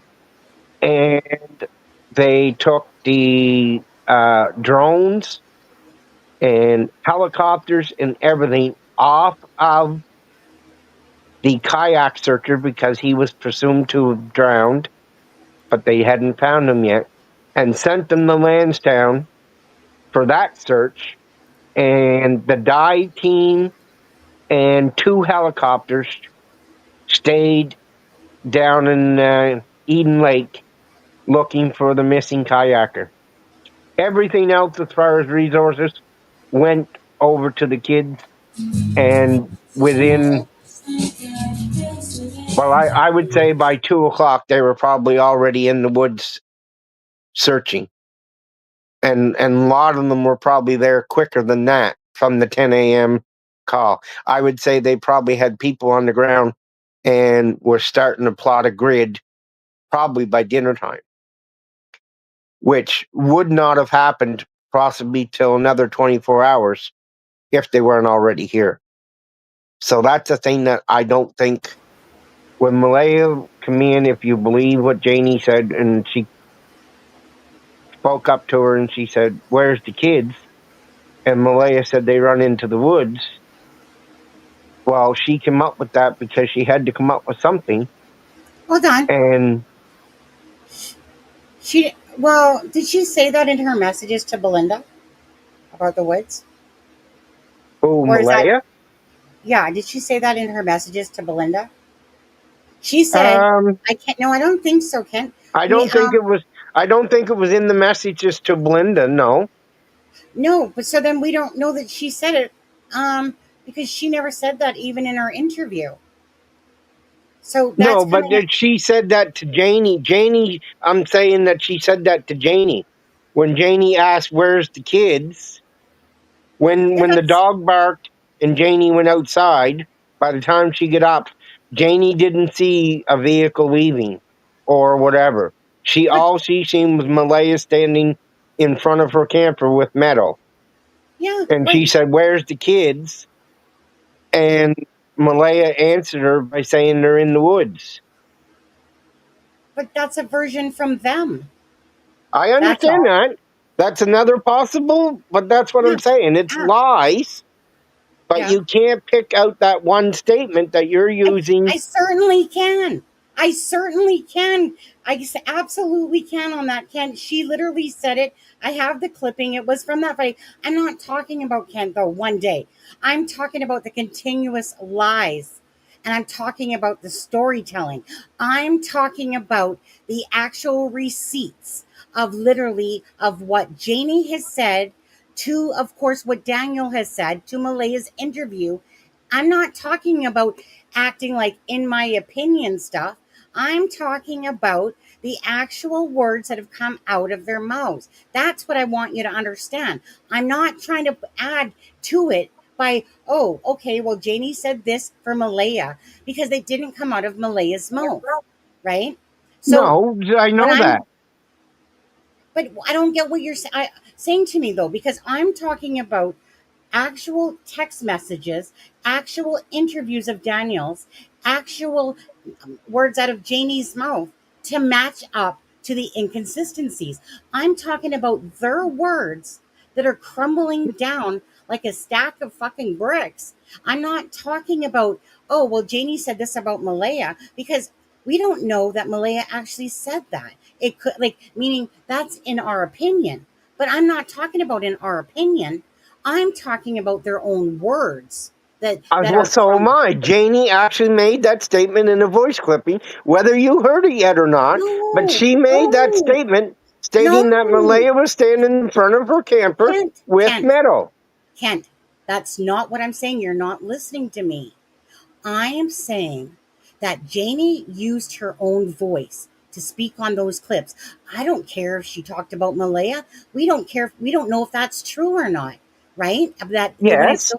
what I'm saying is that I can match up Daniel's interviews to Daniel's words to contradict what he said. I can take any of that stuff from Malaya's interviews to match up what Malaya said in her interview. I'm not talking about using third party information from Janie to talk about what Malaya said or Daniel said. I'm talking about using their own words that they said that I can match up to their inconsistencies of the Yes, whole but they're story. lies. No, well, it doesn't matter if they're lies or not, regardless. I'm still talking about I'm still talking about connecting Daniel saying this and Daniel saying that. Oh, look, lie. I'm talking about Janie saying this, which is inconsistent with what Daniel said here. Okay, where's the truth? Right? Obviously, we don't know if they keep lying, but that's what I'm saying. I'm not. I'm not. I'm not trying to refer to that. I've heard all these clips, 2 hours and 37 ass minutes of them. I'm not But I don't talking. think that's them all because they were over 4 hours. There wasn't over That's 4 what hours. I'm saying. There There's wasn't over. over 4 hours of clips there through the 2 days. That's No, why there I'm wasn't. saying, even No, though there the wasn't. two, No, there wasn't. well, I should say No. that's on both sides. So if you Yeah. just take Janie's voice out of it. But what I'm asking you is the statement that you're saying that Janie was out, that the kids were outside by the swing set. Yeah. How do you What know about it? that that's not a lie? Well, we That don't know could that be, that's not a lie. That's it. but that You're seems right. that seems to be But it's out what of you're Janie's trying mouth. to, well, like I say, I'm misunderstanding you Yeah, because I what think I'm so. saying is you're taking that statement of Janie I'm saying that not the saying kids it's were out true. on the swing set No. to prove Yeah. that Daniel and Malay are lying because, Right. But that's what I'm saying. So correct. So Kent, yes. So Janie said that, and that could be a full ass lie to cover up perhaps for Daniel and Malaya. Either Yep. what I'm trying to show out of it is that during a case of two missing children, that all these lies are going on and inconsistencies, and that's what you call trying to hide the truth. Yes, That's I totally agree. I totally agree with you there, but I was interpreting that you were taking Janie's no, statement about the kids being no, out by the swing set no, as fact nope. to Yeah, prove that Daniel's and Malaya's statements from the beginning were lies. I think we all believe that. And Jackson, I think it was Jackson, I don't know if it was, but I was just scrolling through there. Somebody saying that I'm hoodwinked by Darren. Listen, I'm not hoodwinked, but there's only, in my mind, and in my opinion, and in my belief, there's only two scenarios here. If you tell me another one and explain to me how it may have happened, I will listen and I will tell so you if I think it's possible at the end or not. okay. You can believe what you want to believe, but I believe that there's only two scenarios here. Well, Either the kids were sent off the property, therefore we have a belief that they may be alive and may come back home, or two, it was accidental can't. and the Okay, kids are dead and they're buried or underneath the water or whatever. right. And until the Rcmp tells us what the evidence proves, those are the only two So scenarios options. I don't have anything logical or plausible other than yeah, those two. no, but the thing is, can't. So this is what I want to ask you. In all of the shit that Daniel has said, Malaya has said, and Janie has said, I'm excluding Derwin, Derwood, Darren out of this, okay? Because he wasn't there. All he's being fed is information from Janie and Daniel. I ain't talking about the Secondhand. Malaya Brookside. So tell me this, riddle me this then. Out of everything that Daniel Malaya has said to match it up with what Janie's saying, tell me how it's plausible that those children were put into a vehicle based on what they have personally said. Tell me at what point that Because that Janie, I don't believe anything that Daniel has Janie. said or Malaya had said in the original interview. I can't Mhm. believe it 100% as fact because Well, he no, changed his story so but many times. you have to include Janie's version of events in there. So then that would mean that Janie's lying along with it for this whole big cover up. It's possible. It's It's possible. possible. It's possible. Janie But probably wouldn't like what she said, but I honestly believe Janie, and like I say, there is some statements that I can't explain of Janie's, and without being able to go through and actually listen to everyone, we're talking about stuff that we heard that these other people, not necessarily everybody has, because not everybody in this chat is in the private group and heard the messages. But it's possible that some of Janie's information is correct or incorrect. yes, The absolutely. main thing is, like, if you take it by gospel by what she says, and like you said, the one where she said Don't that her even brother start. called it at 9:48 rather than 8:48, but she come back later and corrected that. Well, if you were only heard the message that her brother called at 9:48, you're just going to say right off the bat, well, see there, she's lying. Everybody's story's different. Like, the timeline don't make sense. We know the fucking timeline don't make sense. And excuse my language, because we're not And getting the truth. yeah, and I just want And to what say to I Melissa, try to do, and Sonny, I think you do this too, and I know Charmaine tries to, mhm, is we try to take the information that the family gives us yes, and verify it to the facts, although it's a lot less yet, but we tried to verify it to the facts and statements that are being put out by the Rcmp. And that's the only thing that you can pick out to be truths, is anything that the RC okay. collaborate. The fact that they're even lying Daniel and Malaya both, though, right?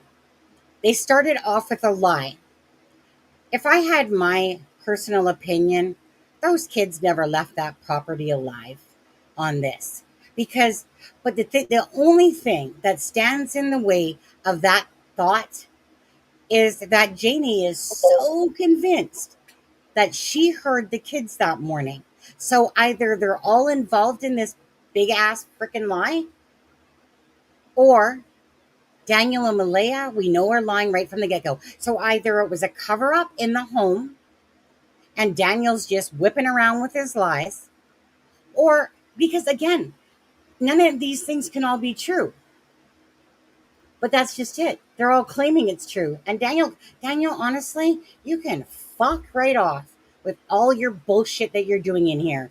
Okay? I am not the person that you could ever play with or think that you're smarter than me on this shit. Okay?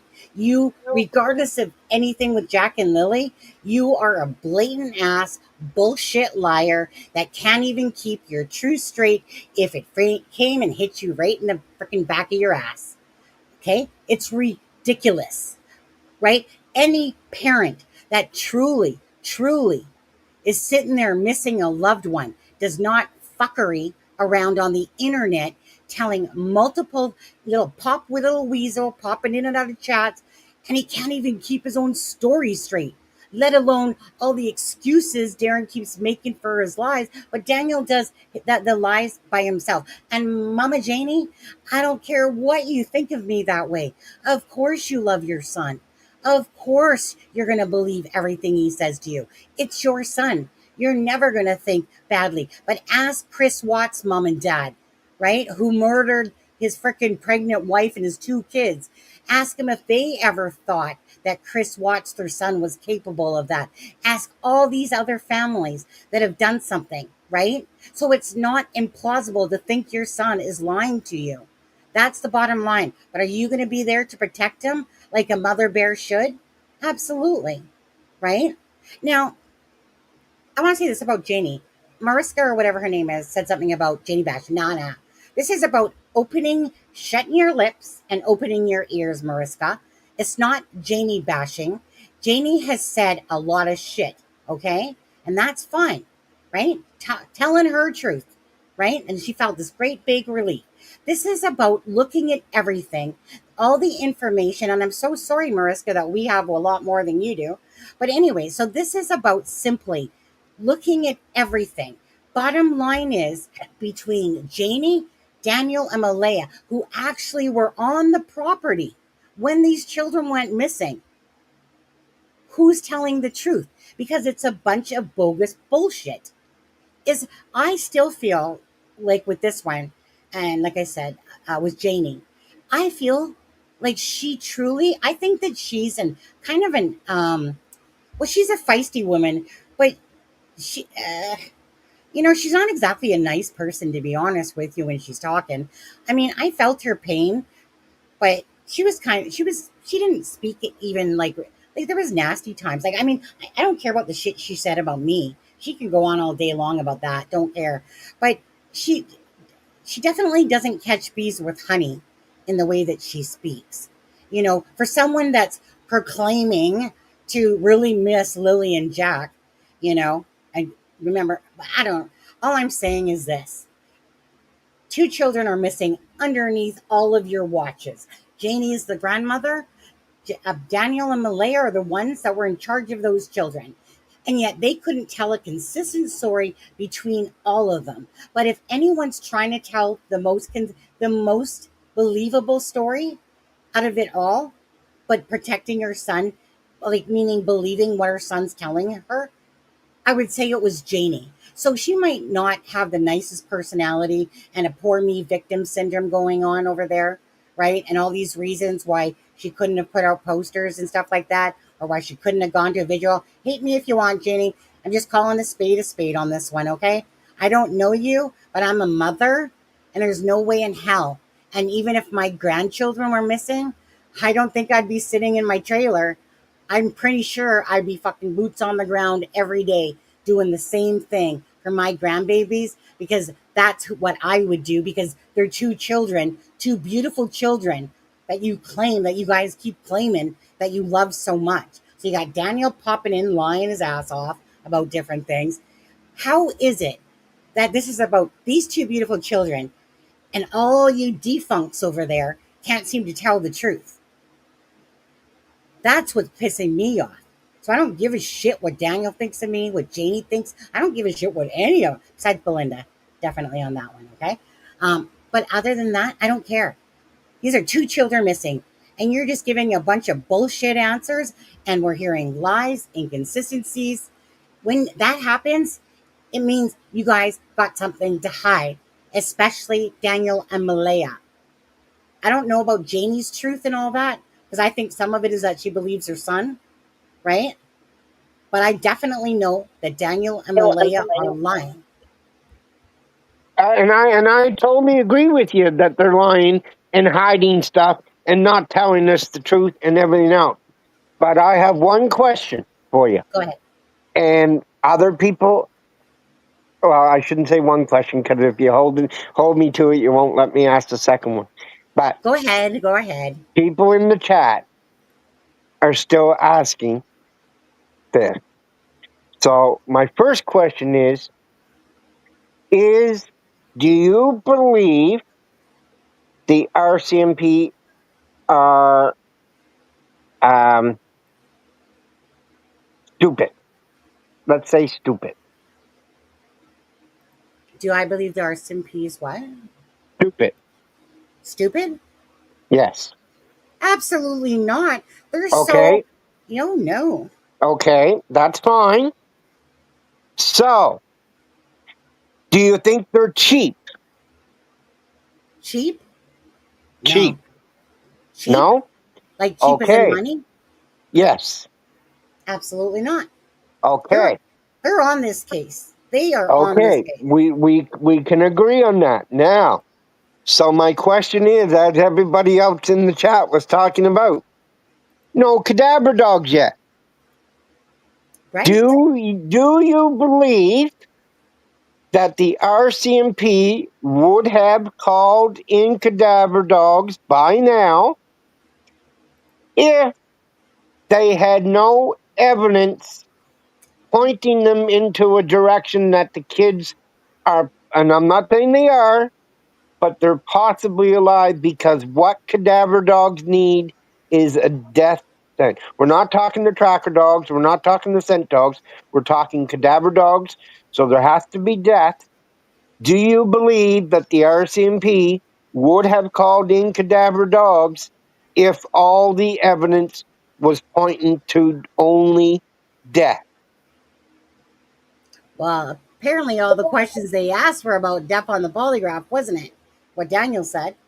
Lies. The We cadaver dogs definitely should have been there within the first top second day.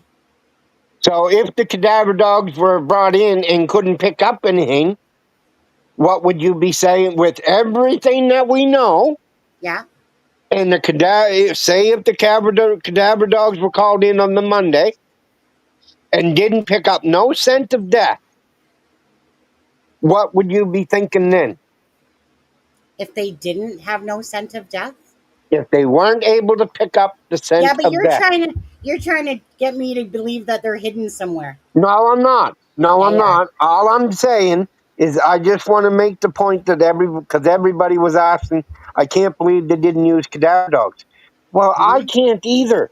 But the only reason why I can see why they haven't used I'm cadaver still here. dogs, Uh-huh. it's not they totally believe. It's not that it's 100% that they believe the kids are alive. I'm not saying that. But they don't have it narrowed down that they 100% believe the kids are dead. There's something leading them that it's still possible. So why bring in the dogs until we know that, okay, here's the evidence that we were looking for, and we know that they're dead somewhere. So let's bring in the cadaver dogs and go with them and go as far out as they need to. Because I believe myself that if they are dead, they're outside of the current search area. I do too. I don't think they're far from home, and I have nothing to. And you I'm know not what? an insider. I don't have any inside information, but I just believe that this area that has been searched thorough enough that if these kids are dead, they're somewhere outside of the current search area. I believe that they are as well. Now, are they using cadaver dogs in areas right now that we don't know about? Maybe They could be, they could exactly. be, it is strange that cadaver dogs still, regardless. So can I don't like. I have to sit here and think about the lying going on, and I need to put that and make sense of the lying, right, to understand where the true lying is going on. So that's where my head is at this moment, is that I literally listened to someone, Janie, speak for 2 hours and 37 minutes. I'm sorry, there's not 4 hours worth of chatter. No, but that's both sides back and forth. That's why I was saying Oh, Janie okay. speaking is probably 2.5. When you say both sides, who other side are you talking about?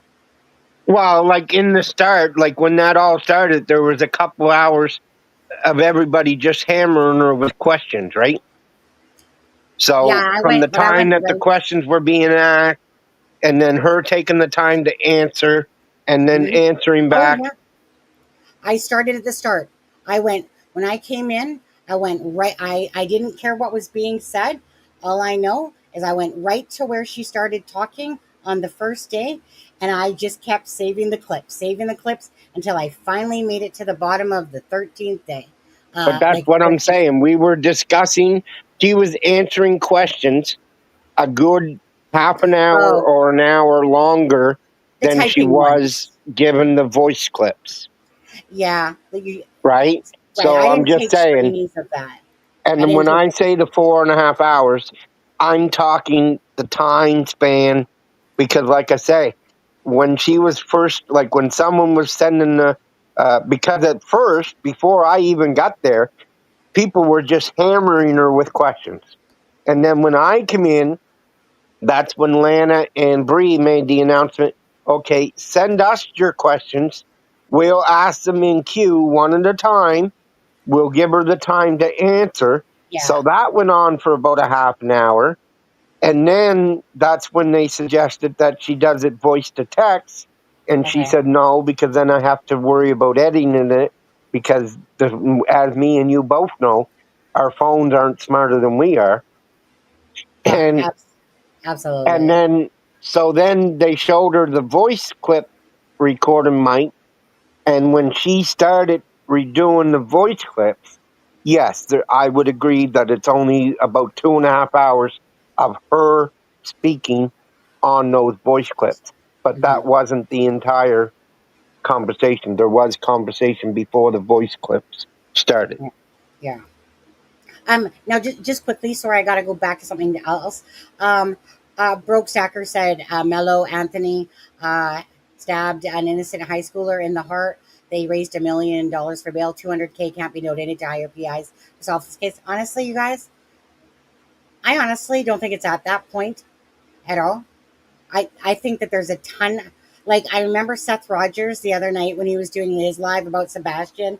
He actually brought up Jack and Lily's case, and he said, "Why is it that they have 11 investigators on Jack and Lily's case, and I'm lucky to have two?"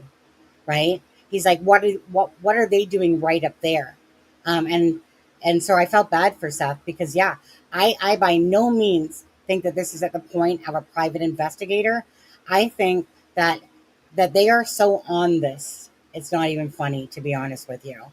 Um, that's what I feel about the Rcmp at this moment. I really feel like they're on this, that there's pieces that are missing for sure. And I think truly what it is that point, regardless of how Kent feels or I feel about finding Jack and Lily, whether it's, unalived or alive, that the point is that there's missing information, that they need the help, obviously, because there's missing information out there. But like you said, right, they're going to be going through, they're going to redo lie detector tests. Is that what you said? Yeah, I heard that somewhere. I don't know. I don't know Oh, who okay. told me that. I haven't been able to verify it. I looked around when they released the statement today, but um, Thank you, Mary. somebody, it might have been in one of the private chat groups. I don't know. But I did hear that they said that they're gonna. It's not necessarily give more, like more people lie detector tests, but I heard or someone had made the statement that they could possibly taken some people that already did them in for another test. So, say for example, they might call Daniel back in and give him another test. Ha! Right? I'm just like I said, Daniel, I prepare heard or seen yourself that to lie. somewhere, but I don't know. I mean, That's why I that's. didn't come out about it because I didn't know it. Oh, yeah, thank you. We'll see. So I haven't been able to watch anybody today, or do anything, to be honest with you, besides this new information that Kent was talking about. That's why I wanted Kent to talk about it, because I hadn't even. I looked at it, and I knew a lot of it was the same, but they've added some more things to let us know. 1111. Thank you for being here. She says no one would be putting a wading pool on gravel. I remember Dolly saying that in his live, right? I mean, honestly, stupidest shit ever to put a wading pool on gravel. Absolutely. Is it? Can you imagine being in the pool at the bottom and freaking gravel's underneath your feet, let alone gonna tear at the bottom of a pool thing?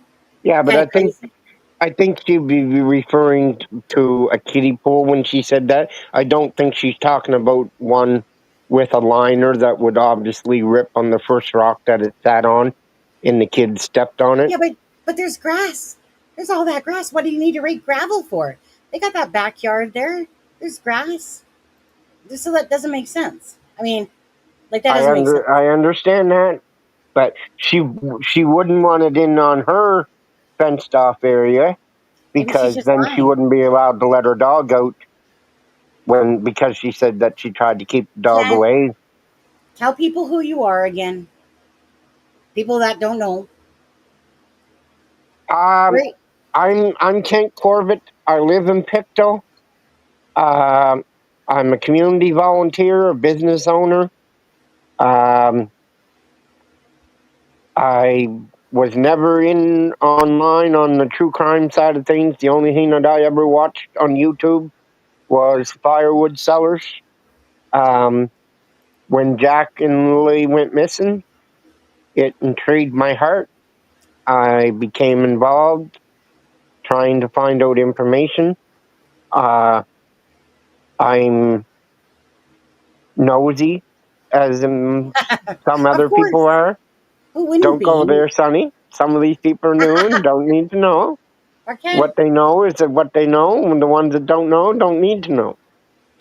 So the that's who I am, and through time of this case going on and on, um, I'm now helping Lana and them, and I'm going to volunteer with them. I can't go Nice. around and put up flyers. I'm in a wheelchair. I lost my right leg in 2018 due to complications from diabetes, but I am making contacts and trying to help Lana and them in any way they can.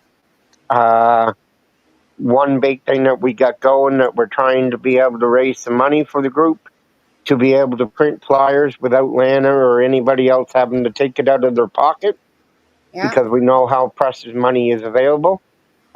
We are going to be ordering lawn signs like you see on lawns during the elections. We're going to sell them for $20 a piece. $10 pays for the sign and the stake to put it in the ground, and the other $10 will go to Lana's and hers group. And as long as the kids are missing, it'll help to do the promotional materials to bring awareness to the missing. And as they stated, when it's done, they hope to, depending on the results, either into some sort of trust for the kids if they're alive, or if they're not alive, Keep then talking. it I'll would be be right back. buddy benches, and donations to the ground search and rescue teams that have helped in the search. Lana, correct me if I'm wrong when I stated any of that. The other thing that we're also doing is we're purchasing that group looked in to purchasing or renting a billboard in the city, but it's fairly expensive. And so what we're going to be doing is printing an election sign 4x4. And there's a couple parades left in Pictou County and maybe one or two in Colchester for the summer. We'll put it on the back of a truck and drive it through the parade. And then hopefully with the 4x4, it'll be a double-sided sign. So when we're not using it to go through parades to create the awareness, we hope that we can pick and choose certain businesses in a prioritized area and have them set it up by their parking lot if they have a high traffic roadway in front of their parking lot. And that'll also help create awareness. And then Alana and them have the fundraiser coming up also. There's another vigil. I think the vigil will be at the Mountie Station again. I don't know that for sure. Lana, if you're here, you can answer that. But she also has a fundraising event on the 9th at the West Side Community Center in Glasgow, where she's going to have kids events and information booths and stuff that have an afternoon of activities for kids and whatnot, and hopefully create awareness and raise some money once again that they can print the missing person posters and whatnot. Now, the other thing that we're finding, and I'm not saying that everybody do it, but it seems like people are having pretty good success that if they take a missing person flyer into your local library, they will print off 20 or 25 or 30 copies. Some are doing more. Some are probably saying no, but without charging you. And then if you wanted to, you could put them up in your area. So that's another thing that they... Thanks, Ken. Whoops. What did I do? I don't know what I was doing there. Thanks for letting me go to the bathroom. Appreciate on that one. So yeah, I heard you talk about the fundraiser and stuff like that. And the floats or the parade image. I heard that all the way from the bathroom. 1 second. Where is it? Too much stuff. Kent, how is it 2 hours already? Time flies when you're having fun. Oh yeah, joy. Where's the event? Oh, here it is. This one here. Okay, you guys, that's the event that's going on that Ken's talking about. Again, for all those people, there's 551 people in the chat. Could you guys please stop for a moment and hit that like button? There's only 258 likes. Again, please, you guys, we are Jack and Lily's voices. I know that, and poor Belinda, well, you know what? Belinda doesn't sleep anyway, so she's always in here. Actually, you know what? Hit that like button if you want Belinda to come up and do another live with us soon. How about them apples? Yeah, would you guys like that? Perhaps I think Lana should, or I think Belinda should be on before we have the fundraiser if she's willing to. Maybe we could just twist her arm a little bit with love and hearts, something like that. Anyways, if you guys would like to see Belinda on the live again stream, You guys hit. Oh, look at those lights go up, Belinda. Not calling you out over there or nothing. But if you guys do, right, make sure you hit that like there, Alana. Lottie, she was there, not in the visit. I'm not sure what that's talking about, to be honest. I do think it's strange to put it in the driveway. So with all this new information, you guys, regardless, I need to sort it out in my head because there's been so many inconsistencies or just out and out lies going on. And that's what I need to do with all this information, okay? And again, I'm sorry that I'm not going to sit here and share 2 hours and 37 minutes of Jamie's whatever. I want, like, as long as the RCMP have that, right? Um, and I'm just going to say this if I'm allowed to. Actually, Alana, don't hate me if I do it. It was requested by Jordan. Okay. So that's why I worked my sweating ass off with fans. It's not like I wasn't going to do it. I was going to do it. I just wasn't expecting it to be like in the now type of idea. So they want everything. They want everything. They want the help, right? Sorry, Alana, if I called on that one. But truth is, we just want to be voices for Jack and Lily. We don't want to, like, we want to understand the truth of the matter. We do, but it's very important that RCMP have every ounce of information that is actually towards the investigation. So, Janie talking, and Janie might be sitting there going, "Well, I don't care because I told the truth." So be it. Or she even said, if they want to get mad at me and be upset at me, I don't care. She said, I'm sitting there, I'm tired of this now. It's been over 2 months. Well, I mean, I guess it's better late than never. Real, like, in all honesty, I get that everyone has their time, but you know what? We're not talking about that. We're talking about two missing children here. Time is of the essence. Family should not be lying. And like I said, Daniel, his games with me, he can come in here and talk. I'll let him sit there and make up another comment.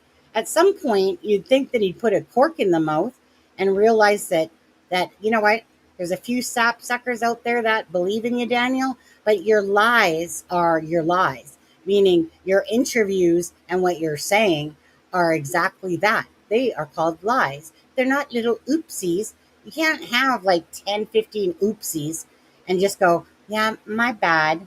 I mean, I lied about that because to protect my life. Oh, I lied about that because they're planting evidence. Oh, wait, I was on an ATV in an article and then oh, no, but, oh, then your mommy says that you were sitting on the front of it only, right? As you and Justin. I bet you some of that shit is a lie right there, to be honest with you.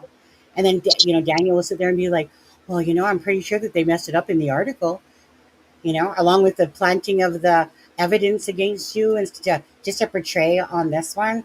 Now, I think that, in my opinion, I think that Daniel and Malia are both liars and that they're covering up the truth about what happened to Jack and Lily. And who knows where Janie fits into the puzzle of it. I think there's a lot of her listening to her, that she seems like a very angry soul. I'll say that inside. Pissed off soul. I know she feels like she's lost a lot in all of this, and she probably has. But you are not the victim. Jack and Lily are the victim. That's my point.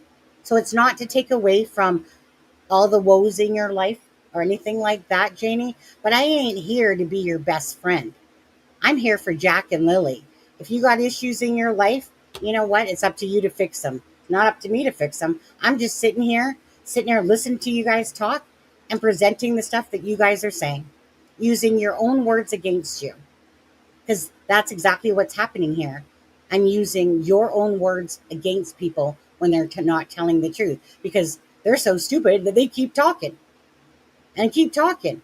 If you want to come out and physically tell the truth, everyone, that has something to do with, I don't know, Daniel, Malaya, you guys actually want to tell the truth about that day, what happened, but you're not gonna, because you're too busy saving your own asses when you guys know that you're both lying, regardless, in my opinion. All right, that's my spiel. I got to sort it out in my head. I need to go through all of Janie's stuff, compare it to Daniel's and Malaya's stuff, and somehow, as if we should have to, try to understand the bullshit. But at the end of the day, we're not their judge and jury. We can have our opinions, but the judge and jury will be when the RCMP find out what happened to Jack and Lily and then press charges against anyone. I don't believe they're out in the woods. Maybe a slim chance in hallelujah on that one. Um, like that searcher lady, I just think that she was doing the same shit that the police do. Gotta hold that close to the vest. Oh yeah, I kind of think that they're out there. Her facial, as it took her time to think about that answer, to me said a lot. But anyways, we're here for Jack and Lily, so thank you guys for being here. I'm probably my husband's going fishing tomorrow. That's what he's doing. Instead of working, he's going fishing tomorrow with his brother at Hope Bar. Anyone that knows BC and knows the Hope Bar, you got some beautiful springs, beautiful springs. But anyways, all right. Go Kent, back there for a minute, Sonny. Go up. which Go one? up a couple comments. This one? No, one more. Jackson? Kent. Kent has been on the wrong side of this whole time. I don't agree. He was Darren's little buddy. Now he's sticking up for Janie and Darren. I didn't even know Darren until he came on. I met Darren. Jackson, if you were here, I met Darren the same time that you did. And as I stated earlier, I believe probably 70% the information that Darren said could. I'm not saying it is. I'm saying it could be true. But it's the only thing that I can believe happened, that the kids come back to us.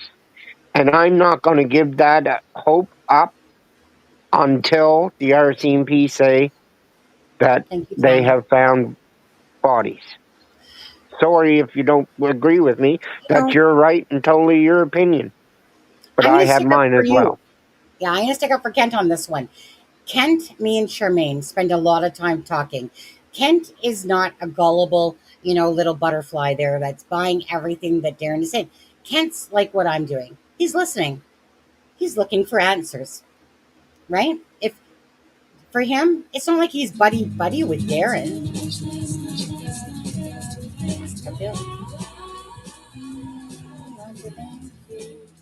But he's not.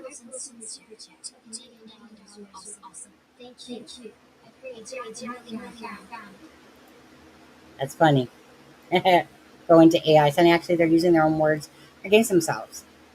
Absolutely. And I am going to shine the light. It's because it's about Jack and Lily.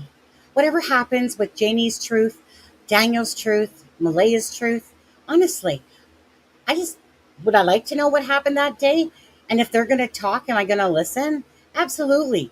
Do I give two shits about any of them, honestly? Nope. Why? Absolutely. No, because it's not about them. They're part of that whole circle. But I'm just here to listen to whatever bullshit that they want to put out, and I will listen. And I will look at everything that they're saying. And that's what Kent is doing as well. He's he's not buddy. It's like with Darren. It's not like that he said that they go out and have drinks. So I disagree with you on that one, Jackson.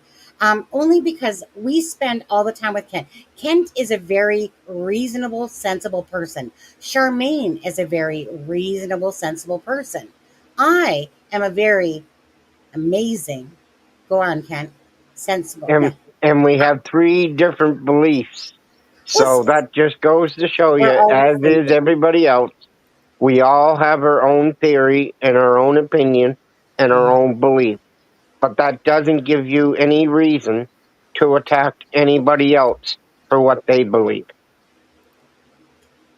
Yeah, Jackson. Get back off your horse, dude. No, just kidding. But no, seriously, you guys, these are our opinions, right? YouTube channel, we're allowed to do that. We're allowed to have our opinions. We are. But you don't go... I can accuse Daniel of lying. Absolutely. I can prove that. But we can't accuse him. Yeah, I seen that. is fine. Super chat. $50 you're awesome. Thank you. Let's find Jackie. That's all that matters. Absolutely. You guys, for anyone that doesn't know me, I'm always victim focused. I am. I'm always victim focused. They deserve it. That's some music going on, Kent. Yep.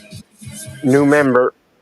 I would desert you guys for freaking ice cream in that freezer right now. But you know what? Honestly, you guys, I'm just gonna say this. I don't need a pity party on this, but I literally was not gonna do a live. You have no idea, between work and not having a damn fan on as I'm sitting there clipping all those things of Janie's today for the love of, well, for the love of Jack and Lily, let's get that right. You know, but Lana asked me something. I was like, yep. Didn't realize it was going to take as freaking long. I didn't realize it was going to be 2.5 hours later. But What did I tell you when I said that I was coming on? thank you. Yeah, I know what you told me. I said I'd come on and talk about the Rcmp statement, and And then then I'd you were drop going. off and just stay in the chat. Exactly. And Sweating I'm our still asses here. here. I know, right? It's like I got sweaty boobs, and you're probably sweating down there as well. And we're doing it all for the love of Jack and Lily. Like I said, I know I could have used an easy day off on this one, but you know what? I had things I wanted to say. So if I have things I want to say, I'm going to do a live. Doesn't matter how tired I am, because there was things I wanted to say today. Because I absorbed a lot of information and a lot of things that have been said.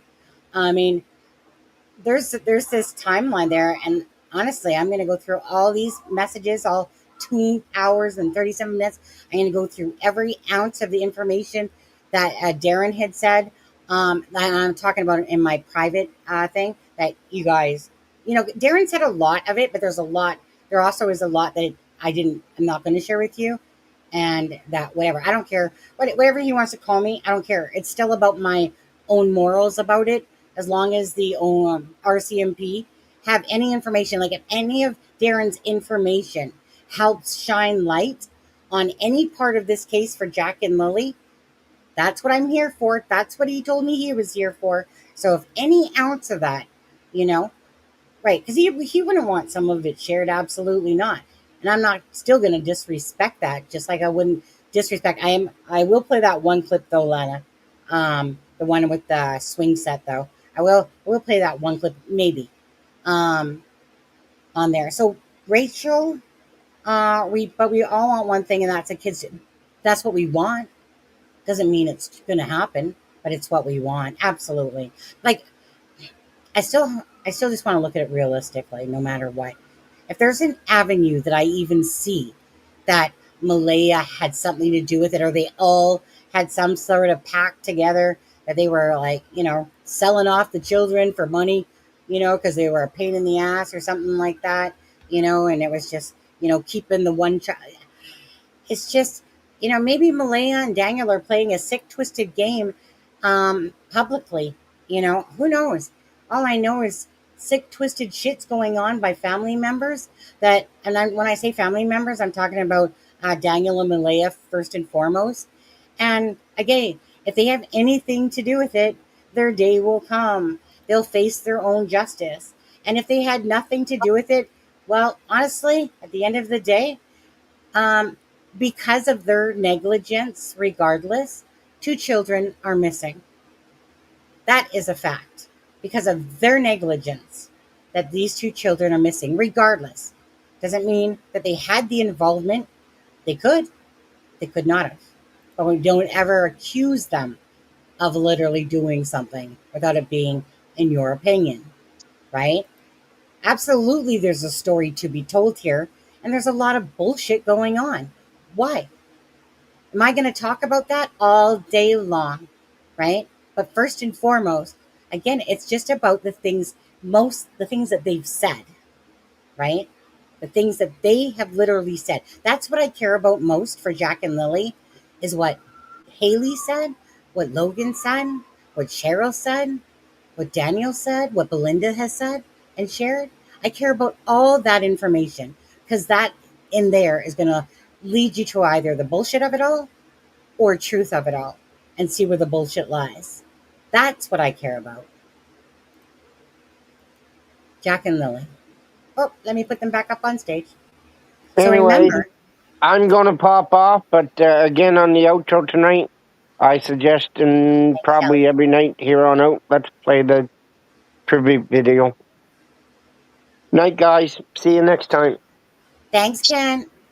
Always thank you, Ken. He's a good dude. You know, I really like Kent. He whatever somebody thinks about Kent, I want to tell you, he's just a good, honest dude. Me and Charmaine spent a lot of time with him. He is. Oh, now I feel small. Wow. Why do I feel so small? Let me go back up here. I feel bigger. But he's just a good, honest dude. You know, and I know a good, honest person when I see one. And Daniel, you're not it. Tag, you're it, Daniel. Come play with me. Come play some games with me, Daniel. Let's play some games while two beautiful children are missing, Daniel. You know, he thinks it's funny. Sonny, you broke me then. I still have the same theory I had, but I now think cat dogs are so expensive that they will wait until they narrow down. And you know what? Still can't make sense of that. Cadaver dog should have been on that property instantly, within that same day, next day. I can't answer the question about that. Any other case, cadaver dogs, right there, right there. Because they know that most times children go missing, it's a family member, or somebody close to them. Thanks, Chris. Oh, wait, there's a super chat someone did. Wait, stop signs. Sonny, did you see Lana's comment? Daniel took his new girlfriend to visit him with Meadow. Okay, is there receipts for that? Like, okay, although I don't give two fucks about Daniel's girlfriend because Daniel's a liar, whatever bigger douche that Daniel wants to look like, on top of him being a liar, is on him. I don't care. So, and I'm sorry, but you would never catch me even considering being part of a man's life. Grab some brain cells, people. Unless you're a mole. Are you a mole, girlfriend? Are you a mole? Right? Just like Daniel wants us to believe that freaking the crime unit is on his side. You ever notice that? A lot of the things that he said about how crime unit. Okay, because Jenny said, well, you know what? We haven't heard from them in like weeks. Daniel, what did he just say in a live the other day? I pretty much see them 3 times. We're talking to them a lot more now. Trust me, Daniel. They're playing you. You are a fool if you think that they're not. You honestly think that they're like when they're sitting there going, "Get you got it, buddy." You know, yeah, just keep calling us whenever you got information. We know you're trying to help find the riddle to this puzzle. You're a fool. You are a fool. You're a fool anyway. But anyways, as for the girlfriend, again, if Daniel, I mean, come on now. He's already, to me, disgusting in my opinion anyway. Because if you have to lie about 2 children missing and you have to throw a bunch of lies and bullshit out there, get real. And then you want to date someone after, oh, I don't know, 2 months. I guess you need to get your hanky panky on or something. Because heaven forbid Jack and Lily are missing and you're going to go to the ends of the earth for Malaya. Leia, remember you preached that a couple times now. So shut the front door, Daniel. You're just a joke. You're not even smart. You're just a big ass liar. Regardless, I appreciate you taking the time to be here, Sonny. Thanks, Blue. Hi, Kelly. How are you? Children. Again, my passion in life, besides people, is children and animals. But when you fuck with children and you sit there and put yourself ahead of these children that don't even belong to us, I don't know what lower level someone could sink when they play games and it's so transparent, or when people want to make excuses why they didn't do anything. Nah, sorry. That's just bullshit, and that's just giving a bunch of bullshit answers for your lack or for making up excuses. Okay? I'm calling a spade on that crap. Thank you, Tammy, for the super sticker. It is though, right, guys? Come on now. Just put yourself in the shoes of Lily and Jack. And you got Malaya, boof, gone. Daniel, well, hi to ho, neighbor. Just gonna sit here and keep lying to you. I'm gonna keep popping in like a little weasel in through the chats. And I'm gonna keep feeding a bunch of stuff that I can't remember. It's ridiculous. It's ridiculous. And then you got people making excuses. Well, I mean, my car broke down and I just haven't been able to get out anywhere with these posters, but I got some now, because I've just been fighting for Jack and Lily from day one. I've just been fighting to know where they are. Again, sorry, Janie, if you hate me for saying it, but that's just keeping it real. You might know the person that you believe you are, but I'm looking at the perception that the family members are giving from an outsider that's not blinded by the bullshit or by the actions or lack thereof the actions. So hate me all you want. Don't really care. 2 children are missing. Act like you care. Truth is going to be told whether you like it or not. And if you feel like you're being, I can't even say that Daniel and Malaya are being honest at all. Liars, regardless, liars. I want to give them probably the most out of anybody credit, only because, I'm not going to sit there and slag if somebody. I think that Janie hasn't had the best life, but it's not about Janie's life. I do feel like she's truly hurting.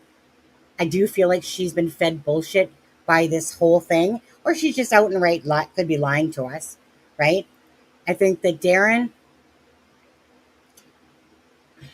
when it comes to Daniel and Janie's side, I don't give honestly 2 shits what Darren has to say anymore, because the man can't keep a story straight, right? And if you're talking about a case where 2 children are missing, a very important case about information, you don't want to keep fucking it up. So I believe that Darren stirred the pot, which created some other people that talk, and I'm grateful for that. But maybe, well, I wouldn't ever want to say that this would happen again.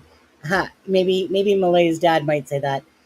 But Darren couldn't put out a consistent story and he kept getting facts wrong. Now, Belinda had said earlier, because if you guys remember, Janie said she had a timeline on her phone. Well, Darren kept saying that, right? And then Darren said that he could speak for Janie, right? Because Janie obviously couldn't speak for himself. So we always love to hear it from a third party first and foremost, instead of family members that truly miss Lily and Jack. But anyways, I can harp on that all day long. Do they matter? Do they truly matter?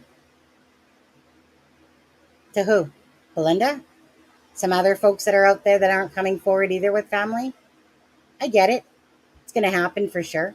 Not everyone's going to come rising up and want to sit there on some YouTube channel, but hey, could go to the news channels.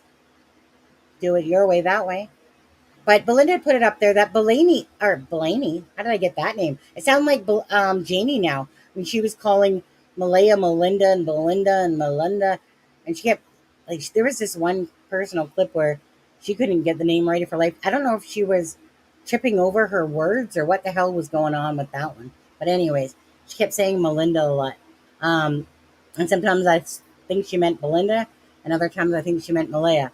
But she told Janie, according to Belinda, that we saw, and Belinda's had a conversation with her on the phone. She said that she heard Malaya say hush. So what does that tell you? If Belinda had a conversation with Janie and Janie said that, and then Janie in her clips said she didn't say that, am I going to believe Belinda, or am I going to believe Janie, who thinks that her son's shit don't stink? Because she's a mother, and I get it. But am I going to believe Belinda or Janie? Belinda came out, and Janie, she probably is jealous of Belinda that way. She's probably just pissed off because she thinks that she cares too. But Belinda's the one sitting right front and center. Belinda's the one coming and sitting on a live and just being very, wanting to tell the story that, from when she was there, and the truth, and bring awareness to Jack and Lily. How can you discredit that at all? You were, I'm sorry, but you were still very rude to Belinda. I think so. I think you were very disrespectful to, and Belinda had never been disrespectful to you. But whatever, you know. Again, Janie angry, Belinda kind and sweet. I'm sorry, that's how I see it, and I'm going to believe Belinda that you told the kids to shush, but on your things, right? But will that matter in the scope of it all? No, because the truth will come out about Janie's version of she swears.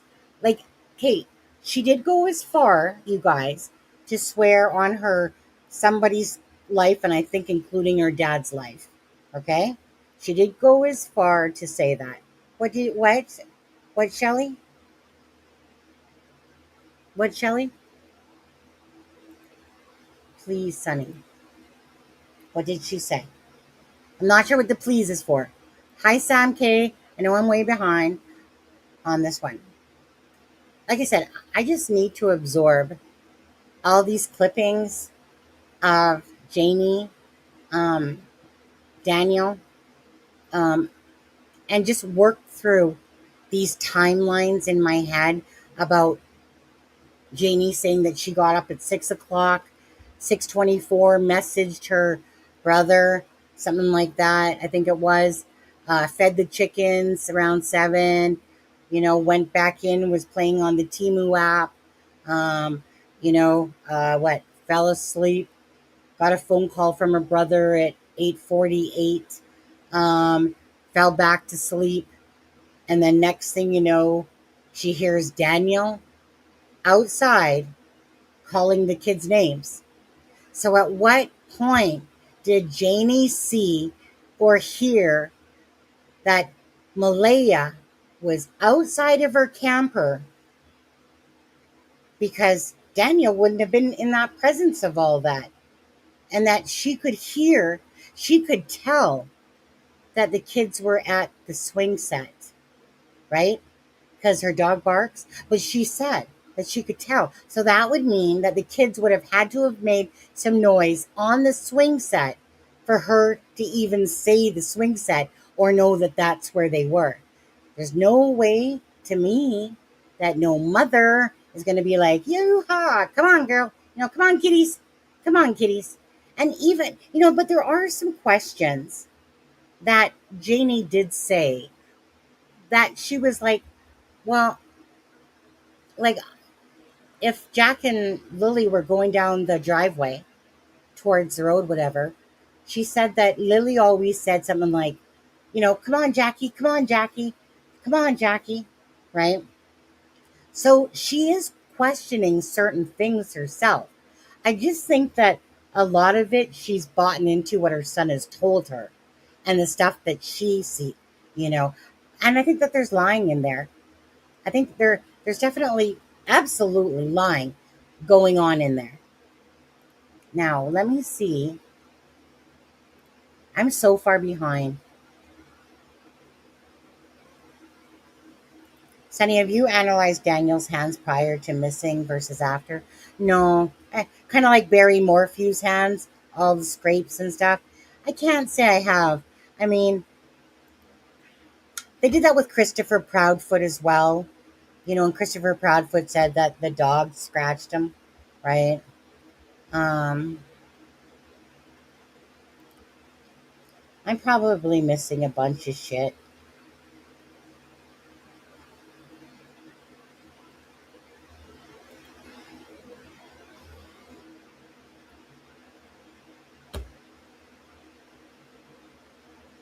Yes, any reliable course.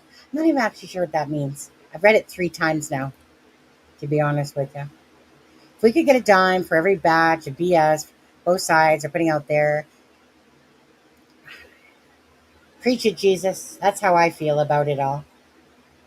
Am I angry when people that are from a family of two missing children lie?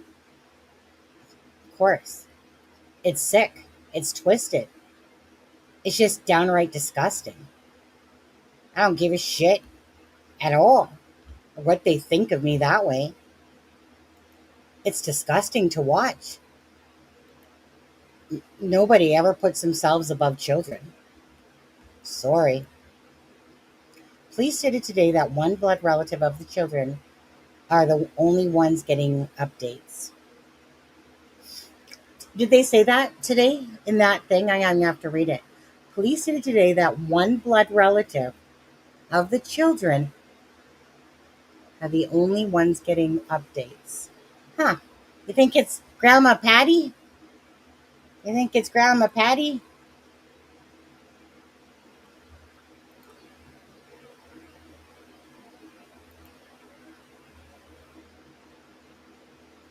Thank you, Lula. I mean, if anyone is in here, besides the whole Daniel and Malaya bullshit and, whatever, it's about Jack and Lily. So remember, we're not Jack and Lily's army no more. We're Jack and Lily's voices, right? Again, Belinda was in here, and last night. Don't forget, you guys, Jack and Lily. If you want to see Belinda on another live, possibly Lana, gotta hit that like and share. Gotta hit that, especially after all those hours that I did recording that crap. Right, Lana? Just call a spade, Lana. What'd Shelly say? Thanks. What'd Shelly say? Not Sherry. They're not going to bring a cadaver dog if they don't believe those kids are alive.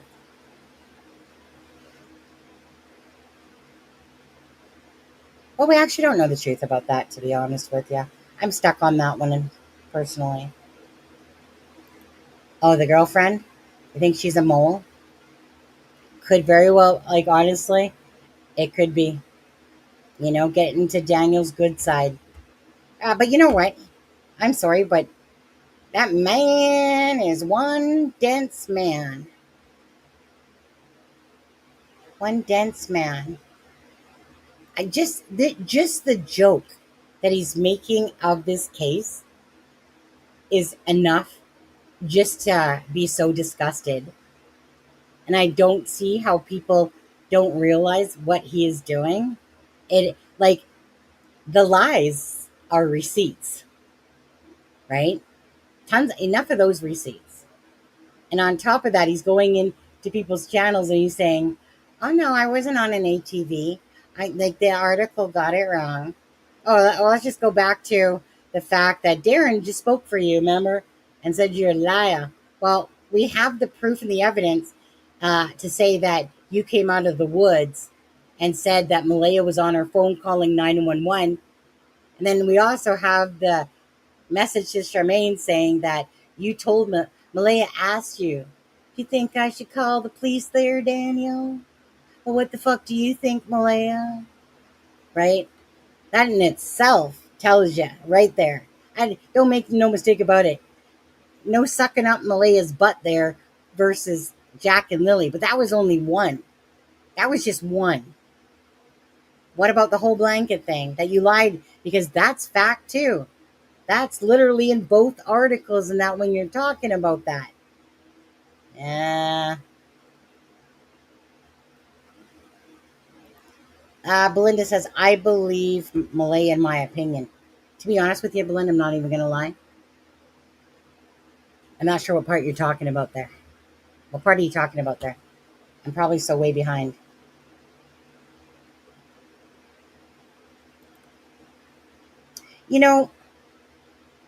Jamie made a funny comment a little bit. Wish I could read everything that you guys are saying, but my brain would hurt if I did. But, hold on. Let me gather my thought again. It kind of went away. Linda, what are you guys talking about? What do you guys? Oh, wait. So, wait, what was I going to say? Janie made a funny comment, and she said, why does it seem like, well, she was trying to ask something that obviously the police aren't going to tell her. Like, well, how often are you talking, Malaya and the family over there? Of course, they're not going to tell her shit, right? Vice versa, even. But she made a fun comment where she was like, well, it seems like they're only seem to be talking to the Malaya side now. Did it as and I just thought to myself, well, I wonder why. Well, I don't have to think about that one myself, but someone that's caught in the middle of everything, well, it's probably a reason for that. Probably a reason for that there, Janie. Okay, hold on. I gotta scroll. Oh, what's this? Oh, hi, Canadian S. Friday will be interesting with Janie's interview. Absolutely. And it will be Darren's as well, okay? It will be Darren's as well. Cheryl and Barry. Lana, so am I, waiting to hear back from Brie. Lana, what's going? What are you talking about? What's Charmaine? Charmaine, she's out on a freaking boat right now. She doesn't give two shits. She's literally posting about her being on the water at Shuswap Lake over there. Oh, Lana sent me 3 new messages. Um, you know what? You guys can run away or not, but I'm gonna be gone for a few minutes, and I'm gonna play Jack and Lily's video. And who's ever hanging with me, I'll be back.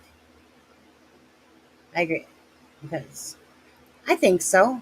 It's kind of but I think that happens like in this channel too, right? When because family members were talking, you know, all of a sudden people want to take a piss on you. When good will still always win over evil, right? There's a lot of evil to fight against all the time. And I think and Janie tried to act like, well, I mean, I guess if you listen to Janie, she's not exactly got a nice personality, to be honest with you, you know.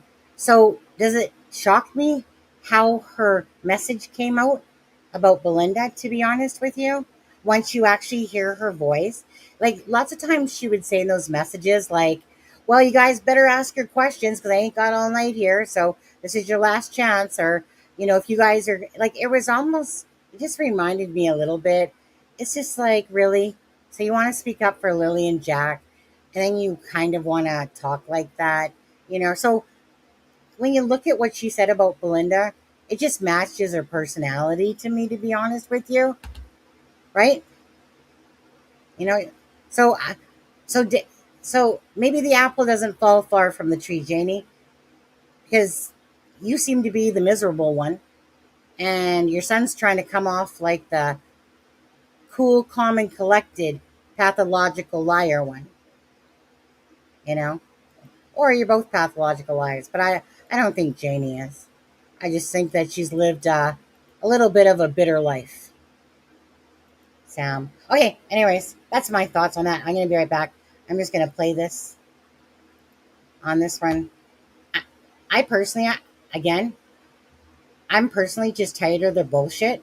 So if I'm stirring a pot out there, within them and stuff like that, or to piss off, or Darren gets pissed off, don't care. Don't care. Honestly. I'm not here for Darren, Janie, Daniel, Malaya.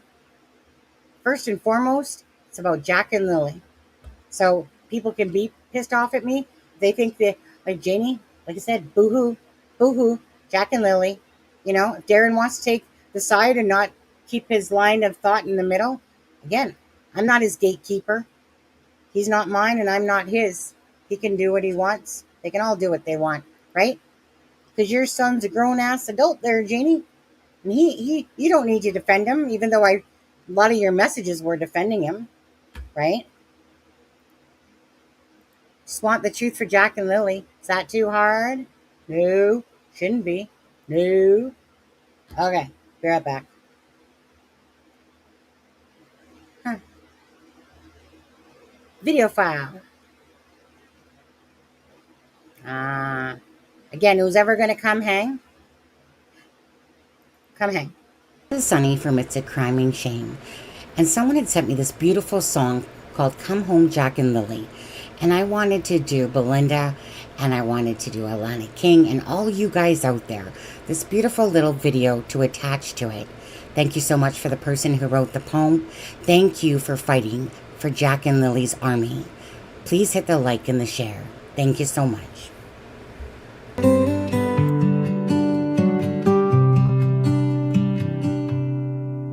In the quiet dawn of a May morning, two little hearts went out to play. Lily's laughter, Jack's small footsteps vanished with the breaking day. Come home, Jack and Lily, we're praying for you still. The woods are deep and silent, but our love will draw you near.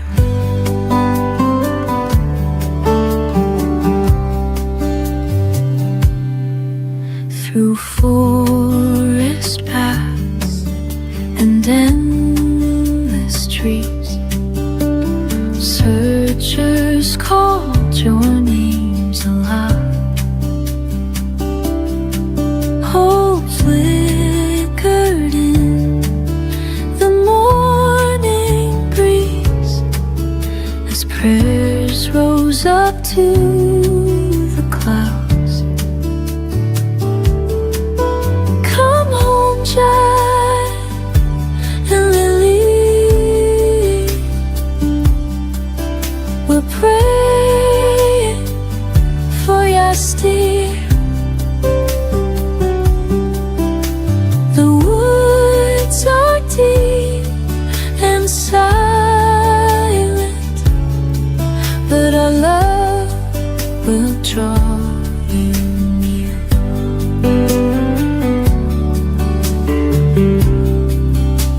Sunsets over Pictou County, stars shine with gentle grace. The community holds a vigil, longing for your embrace. Come home, Jack and Lily, we're praying for you still. The woods are deep and silent, but our love will draw you near.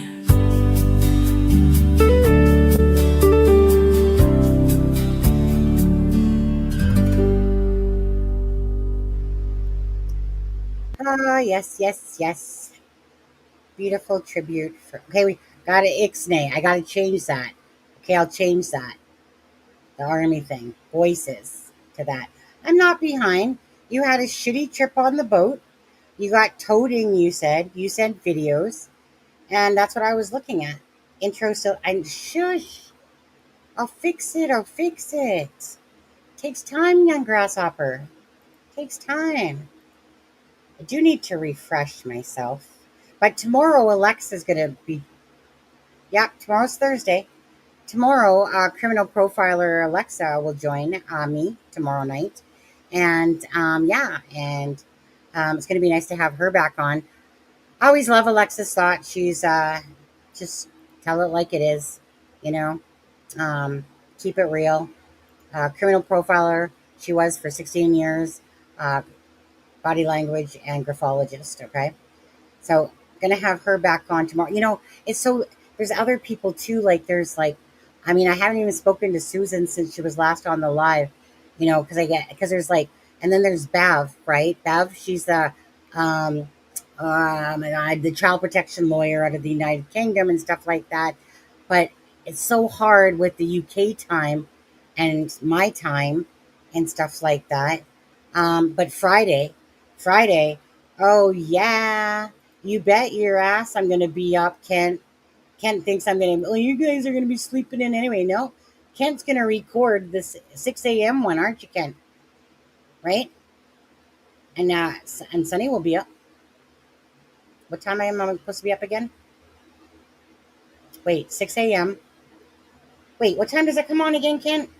Your time in Nova Scotia there? The interview thing?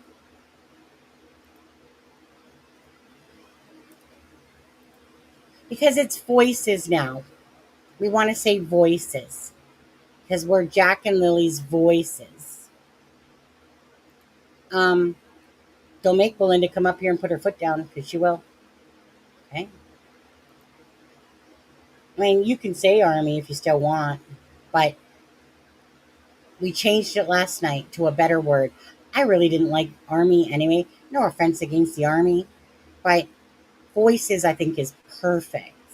If you guys haven't hit that like button, yeah, because I think that voices when everyone like Belinda, I think Blue Jay brought it up and Anon and a couple, and then Belinda and Alana really liked it. I wanted Belinda to basically, choose what she felt was best. I'm glad we went with voices because I think that again, you got to keep it simple, not long, right? And so voices, I think, embellishes exactly what we are. Where we are, even if the family isn't, besides Belinda, even if, well, I don't want to, when I say family, don't get me wrong. I'm typically referring to the main family that's going on in all this mess and jumbo mumbo. But I think that voices epitomizes what Belinda has been, what we have been, what you guys have been is a voice to keeping Jack and Lily's story out there. Because if it wasn't for all you people that care, right? Then of course it would fade off and into the sunset type of case, like a lot of them do. So, you know, I think that Jack and Lily will get answers. I really truly do. I think it's a matter of time. And I think that, yeah, I really think it's just a matter of time here, honestly. It's going to happen. It's going to happen for Jack and Lily. Whatever the outcome, it's still going to happen. 6 a.m. online. Yeah, but you get to watch it at 6 a.m., right, Kent? Okay. 6 a.m., you get to watch it, Kent? Shit. That's like 2 in the morning, my time? Well, I at least have to wait till 5 o'clock on Friday, till my husband gets his ass out of here, goes to work. Gotta do that. Don't forget, you guys, this is the Help Find Lily and Jack website. Again, Lana and Bree have been doing the fundraising here. You can, again, if you want, you go to the GoFundMe.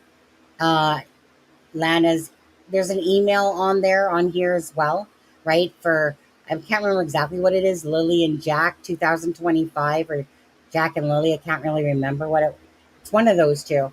Because I always tend to put, even though right here, I always tend to put Jack's name first when I'm actually doing it.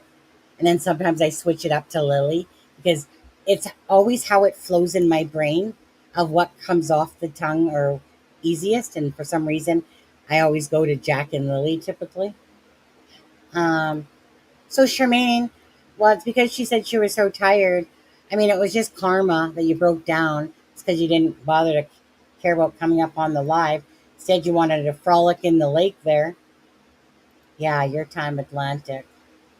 Yeah. I can just imagine my husband, me doing a live at 2 a.m.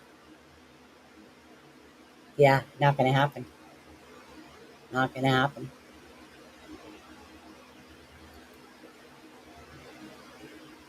Eh?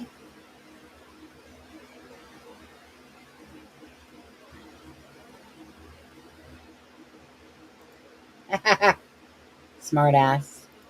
Okay. It's so funny how I get, all this energy. I felt like I was dead. I was convinced I was not doing a live tonight. And I was like, Kent, it's going to be a short live, dude.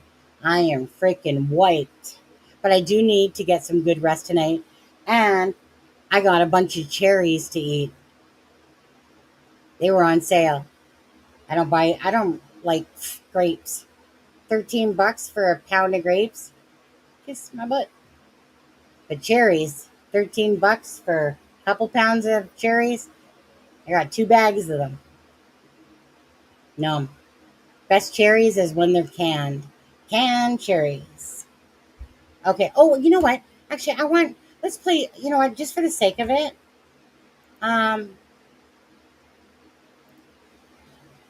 Shh. It's a secret. I'm going to play this, actually. I'm going to play one more clip.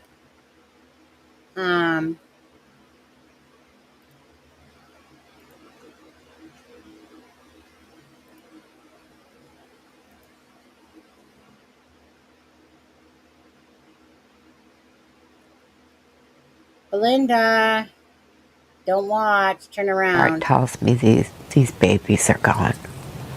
My heart tells me that. I am the grandmother of Lily and Jack. I am the grandmother on the biological father's side. My son is Cody Sullivan. He's not in jail. He's never been out west. He does not have a criminal record. And right now he's living with me. He has been for 9 months. How did you find out that Lily and Jack were missing? The mom of my grandson called me. We were in town.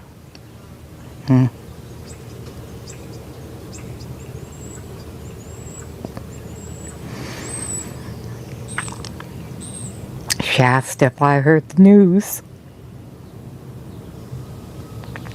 She sent me the article that was on Facebook showing the kids missing. I couldn't call Malay yet, so I waited till we got home. And I called, well, I didn't call her, I texted her. And she told me that, yes, that the kids were missing, that they've been missing since this morning. I was in a state of panic, shock. But in the back of my mind, I kept saying, well, they'll find them. I mean, I'm assuming that they'd find them.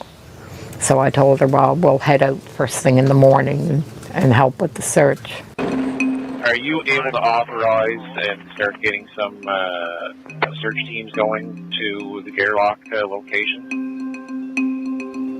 Radio chatter. Search crews and first responders mobilizing in a quest no one dreamed would take this long. Just make sure Mom stays close to the house there in case they happen to sneak out and... 1 second there. Let's just look at this again. See, what do you need to rake gravel for, people? There's clearly a lot of grass. There's clearly a lot of grass. Now, let's just quickly visualize this for a second. Okay? Let's just quickly visualize this for a second. And this is what I want to do. So, one of the things that Belinda had said was, or not Belinda, why am I keep saying the name? One of the things that Janie said was that just think about this driveway right now, okay? So Darren had us kind of believing that it was down at the end of the driveway. That's how it was taken, right? When you hear in the driveway, where a pothole is, there's clearly a pothole at the start there. But think about this. So Malaya is near the trailer when Janie comes out, right? So Daniel and Malaya tucked into bed, sleeping, and kind of coming out of consciousness there, Malaya, right? And they both tell each other, ask each other, do you hear the kids? They get out the sliding back silent door. Don't get me wrong. Belinda says it's silent. Charmaine, come on, man.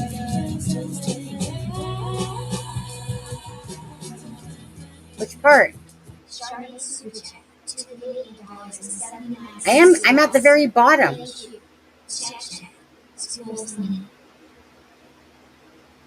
I'm at the very bottom. I don't understand. You want me to scroll up?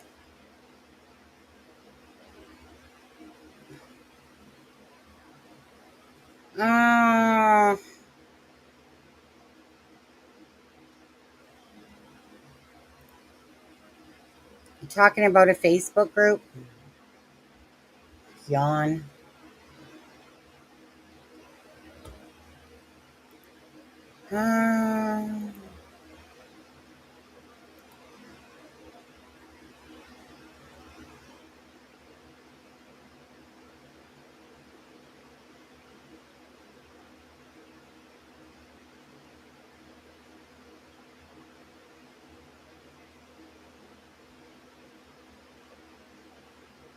Well, yeah, I mean, whatever Daniel wants to beak off in the private chat, you heard it here first.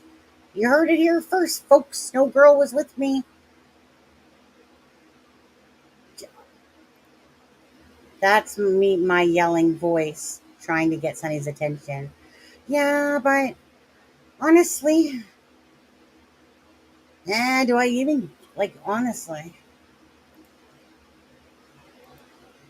Blah, blah, blah. That's all Daniel does. Blah, blah, blah. Okay, you guys watch the Facebook group. Sonny will stay out here and keep a focus. Daniel's just full of shit, so you don't know which end of us, to believe him anyway. I'm sure there's some truth in there. And there's a ton of bullshit. But anyway, so all I'm trying to picture is this. Daniel and Malaya sleeping in a bed with Meadow. They both ask each other, do you hear the kids? Do you hear the kids? Daniel comes out. Picture this now in the back. Daniel and Malaya come out because obviously they haven't heard the kids. But at 8 o'clock to 8:30, Malaya says that there was, right? Children. That's when they heard them last. We know that's from the scanner. But 10 o'clock is when the call went in to that. So that's a great timeline right there in itself, to be honest with you. But okay. So they come out. Daniel's running around with his chicken like a head cut off type of thing, screaming for Jack and Lily. Malaya's pissing around on her phone. Janie comes out of the camper and says, well, where's the kids? Shh. Malaya says to them, but Janie retracts that, apparently. But yet Janie hears them near the swing set, just playing around because, again, Malaya definitely going to put the kids on the swing set before she hauls them off with somebody. I got to put that all together. I got to think about that. I already read that. Yeah, I already read that. See, you don't think I pay attention to Charmaine? I listen to you. Read my messages. All right. Let me look at Charmaine. I don't see any messages. Let me see. Charmaine. Are you talking about privately, Charmaine? Nope. Don't think you mean privately. Don't take it. I cannot focus that well. Charmaine, member, 2 years. Someone tell Sonny Daniel text he did not have. Stop signs, people. Stop signs, remember. Yeah. I need to focus, Charmaine. You're my wing woman. I need to focus here. You focus there. We need all eyes everywhere on everybody. Okay? We need eyes in the back of our head. We need octopus hands. Freaking, where's Daniel? Where's Daniel? Right, Susie Q?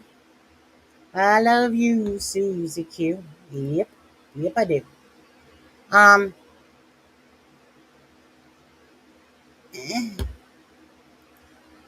Like, just don't know.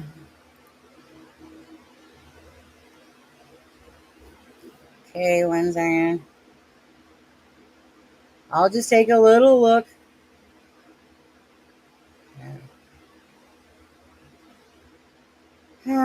That's the meeting. So, see, I don't even care about Daniel's girlfriend.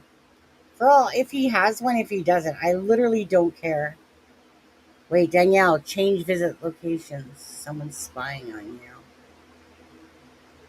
Yeah. Hi, are you honestly? Blah, blah, blah. I wanted you to break the story. You're welcome. Oh. What, to say that Daniel didn't have a girl at CPS? That one? Yeah, could use some SOS. Okay. Daniel, attention, Daniel. Daniel, attention, please. Attention, please. Daniel speaks and says that there was no girl with him at CPS today. I'm sure there's another version out there, but you heard it here first, folks. Heard it here first. Yeah. Okay, let's move on. Get back into the house. A home deep in rural Nova Scotia, 140 kilometres northeast of Halifax, the last known location. A lot of area to cover. We're out in the sticks here. Not one, but two missing children. A dog that barks at everything, a mother who left on the second day, a father who hasn't seen the kids in 3 years, and a stepfather trying to piece things together. It's been a long 6 weeks. I know that everybody basically in the world at this point is always wanting to know like what happened. The mystery of what happened to 6-year-old Lily Mae Sullivan and her 4-year-old brother Jack William James Sullivan is indeed gripping the country and beyond. It is Friday, May 2nd. Martell and his partner Malaya Brooks Murray, the children's mother, are having a lazy morning with their baby. Lily and Jack are in the kitchen alone. Malaya and the baby were asleep. Lily came in multiple times. I was not in deep sleep by any means. And then about 20 minutes passed, and then when I woke up, Malaya was right beside me. She was still asleep. And I said, I don't hear Lily and Jack. The time, no one will say for sure, but police say it was around 10 a.m. when they got a 911 call. I ran up in the woods to the kids. They have cabins up in the woods, which only took me like 30 seconds. I came right back down. She was on the phone with the Rcmp. For 6 days, crews tackled an exhaustive search. The children's mother took the baby to be with her family in another part of the province. Her mother told CBC News the Rcmp told them not to speak with news reporters. The Rcmp says it just advised everyone to be mindful of the information they share publicly. On May 7th, police scaled back the search. The probability of survival is taken into consideration. But search crews returned for 2 more weekends until the end of May, searching wells, mine shafts, and septic systems, even flying a drone beneath the home. The 4-year-old is wearing some blue dinosaur boots. Police say they found a boot print. And listen to this in the radio chatter. Families brought us to a location there, not far away, that there's a piece of a blanket. Police won't say anything about a blanket, but Martell says a piece of Lily's blanket was found near the boot print. He says both children may have undiagnosed autism. For a lot of people, this story just sounds odd. Mm-hmm. Do you understand that? Yes. I do, and I see it every day online. He's keenly aware the public suspects him, says the police did too at the start. Of course, the stepfather was always a prime suspect right off the beginning. So he offered to take a polygraph test. I was extremely nervous, especially with the first question they asked you, did you kill Lily and Jack? That was the first question they asked you? Yeah. Yeah. When did you find out the result of your test? Immediately right after. What did they say to you? You did a good job, you passed. Hi, Kayla. How you doing? The RCMP's Corporal Guillaume Tremblay is not an investigating officer, but he speaks for the force in Nova Scotia. You know, it's quite rare that in my career I've never seen two missing children go at the same time. Was anything found in any of these searches that was deemed to be of significance? Even if you can't tell me what it was, anything of significance? So I can tell you that the investigation is ongoing and that we haven't found any evidence to show that there was an abduction of the children. So you don't think they were abducted, but you can't find them. How do two young children just vanish?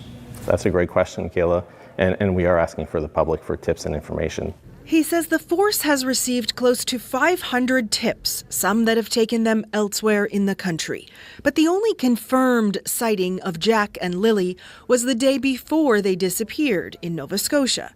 Martell says the children were seen on camera with the whole family. Still, police are asking for trail camera footage in the area dating back 5 days. They say they're trying to establish a timeline in the lead up to the disappearance. So when teams are tasked, they get a bearing. Crews have searched around 8.5 square kilometres. Coming up through all of this stuff.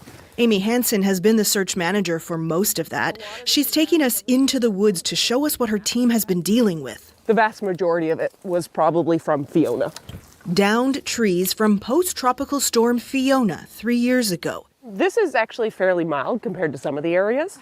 Over a total of 10 days, they searched for 12,000 hours. It's pretty much unheard of in this province. It's the biggest search I've been involved in. And she's been at this 22 years. Do you think those kids are in the woods? From everything I've seen, yes. Why can't you find them? They're small, they'd be hiding. They would have crawled underneath something probably when they got tired. They could have gone further than what we searched. There's all kinds of scenarios, unfortunately. And that's playing heavily on the mind of this woman, Lily and Jack's paternal grandmother. Their smiles are just beautiful. She hadn't seen the children in nearly 2 years, a relationship left complicated after her son, their biological father, chose to stay out of their lives. She says he has been questioned by police 3 times. A couple of days ago, they had contact and they told him that they weren't looking his way anymore, that everything was fine. She says she joined the search herself as soon as she heard Lily and Jack were missing. She doesn't believe the children are in the woods. There's no reason for any child to wander deep into the woods. There's just not. The brush is just too thick. It is way too thick. Way too thick. Tonight is about saying a prayer. She attended a vigil in Pictou County marking 1 month since the children went missing and says she feels the support of the community and beyond. Well, these are everybody's grandchildren. They're not just mine now. As she clings to cherished keepsakes. This is Lily's handprint. She is pleading for any information that could provide answers. There is nothing more pure and innocent than a 6 and a 4-year-old. And they deserve so much better than what they got. She keeps her mind occupied spending time in the garden, surrounded by hummingbirds. Symbols of hope, though she admits now that so much time has passed, she doesn't have much hope the children will be found alive, and even worries the mystery of what happened to them may never be solved. Okay. You know, that's the one part that especially Belinda says there is exactly you know, that the Jack and Lily, 6 and 4 years old, they didn't deserve this. Nope, they didn't. They didn't at all. And this is why I get so angry, So cut your crap, Daniel. You're full of shit. Cut your crap, anyone, actually, when it comes to Jack and Lily. Families should be being their voices first and foremost. Belinda has taken on that role. And hi, Chelsea. Chelsea is Belinda's daughter that's in the house. She's always here to support her mom and Jack and Lily as well. Sometimes she'll speak up, and other times she doesn't. But this is why I get fed up, because I'm at the point with these liars about their bullshit, that these children, Jack and Lily, they deserve so much better. And they deserve so much better than the people that aren't speaking up, or the people that are claiming that they have. Hey, Daniel, you got 3 staplers today? Gee, imagine how much you can amass in maybe 4 months when you're still preaching about how much you're, searching for them, or about how many more lies you can tell. Same with Malaya. Malaya, whatever your spiel is as well, both of you guys are liars. Doesn't matter. It's a cover-up of something, in my personal opinion. Like I said, if Daniel has a girlfriend, good. I hope she's like a spy. I hope that the Rcmp freaking got, or else, I'm sorry, or else that girl, if that person isn't a spy, I'm sorry, but she's sick and twisted too. I would never go within a freaking mile radius, let alone probably 100-mile radius of someone that's part of an investigation of 2 missing children. I think you have to be pretty sick and twisted in your head to even do that. But you people exist. But I don't know what her game is, because that friend Luminous wants to come out. She wants to shine the spotlight. And besides, I didn't entertain her myself, because I just don't give a shit about stuff like that. It just, honestly, it's just muddying the waters of bullshit. So if that person's dumb enough to actually want to date, if it's true. But this Luminous wants to keep coming out, right? And she wants to go on to these shows, like when I was on The Voices Behind the Wall, right? What is the end game there? Because she knows something, and I can prove it too, I can prove it with pictures probably. What's the end game, Luminous? What's your game? Because that's what it is. It's a game. You want it to be out there, that is it your little bit of fame that you're getting off of this case because you got a sick and twisted mind, but you keep wanting to put out that Daniel has a girlfriend, right?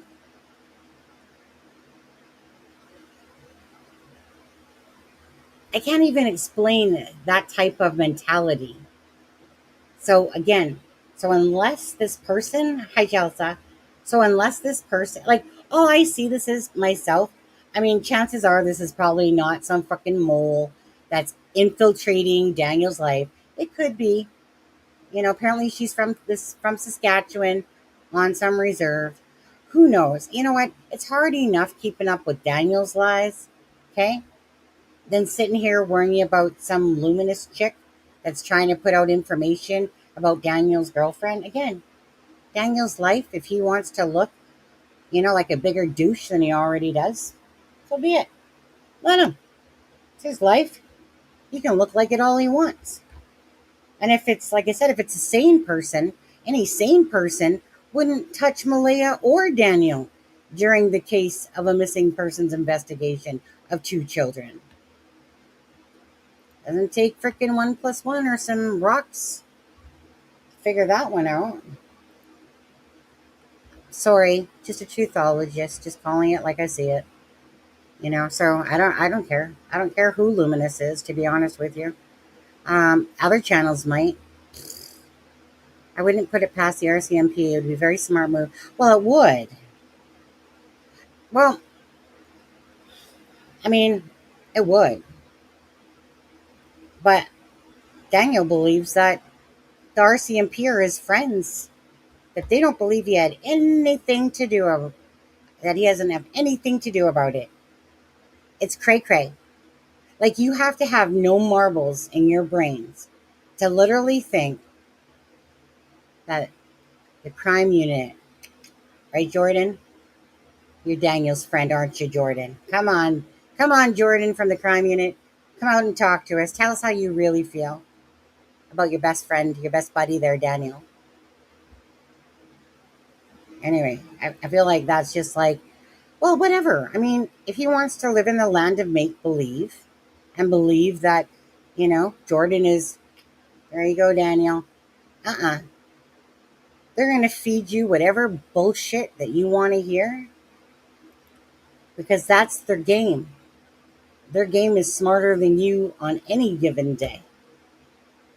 But hey, if your ego is so out there that you think that they think that you have nothing, remember, sorry, no offense here, but like I said, this is just stuff that he said.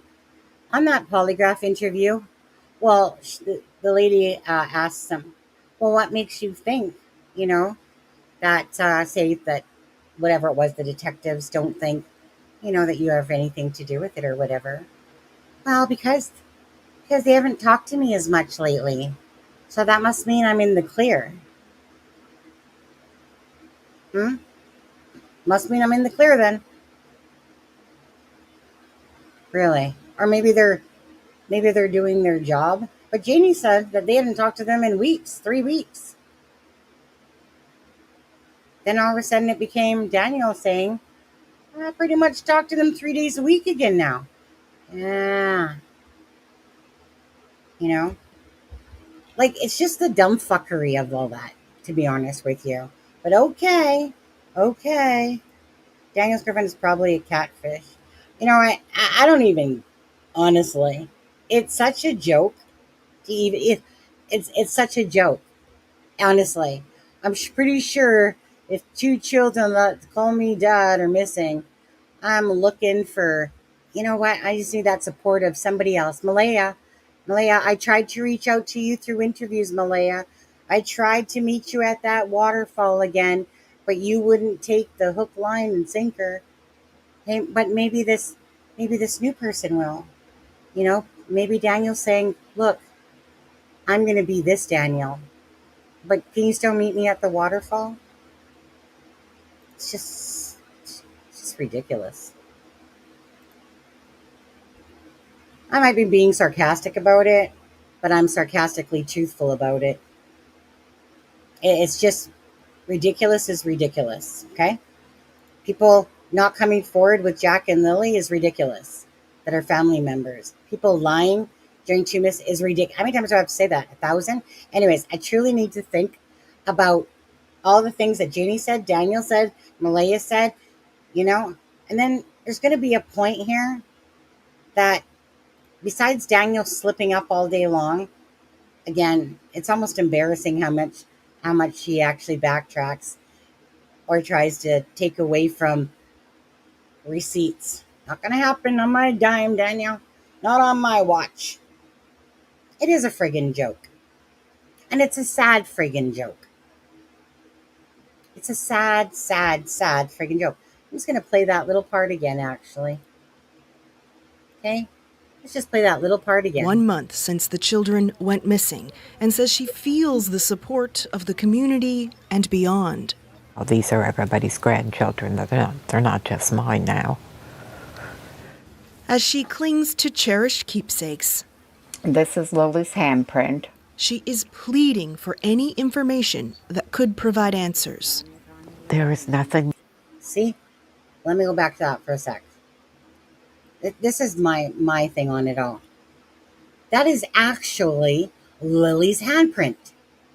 This is a real child that's missing. That's Lily's handprint that she put in there. And Belinda has to sit there and look at this beautiful little thing that Lily made with her little handprint. Well, lies are going on. Mistruths and lies.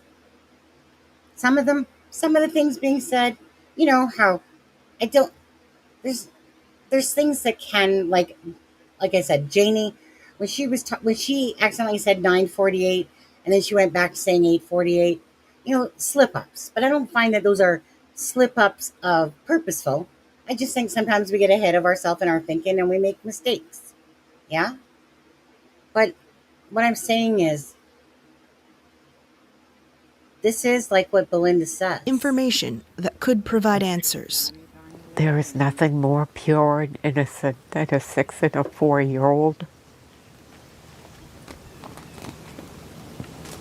And they deserve so much better than what they got.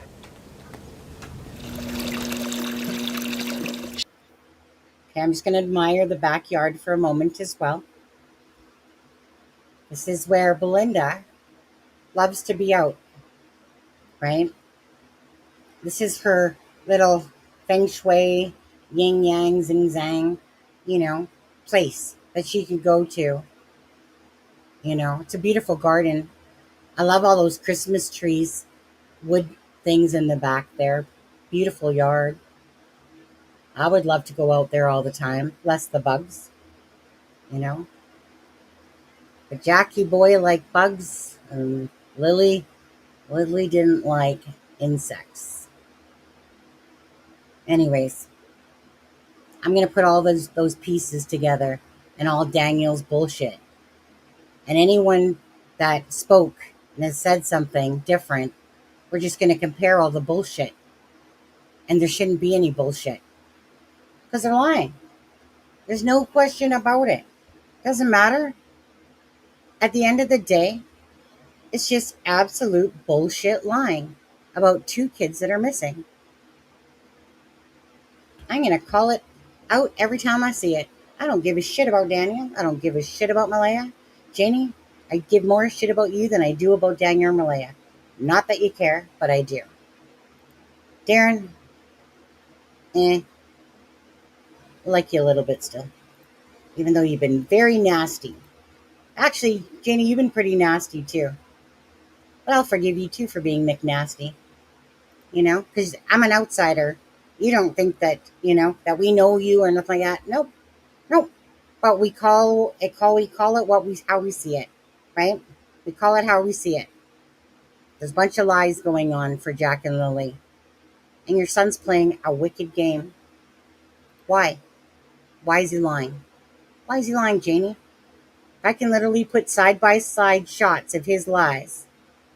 Would you start thinking, perhaps, that your son's been telling you some mistruths? How about Malaya?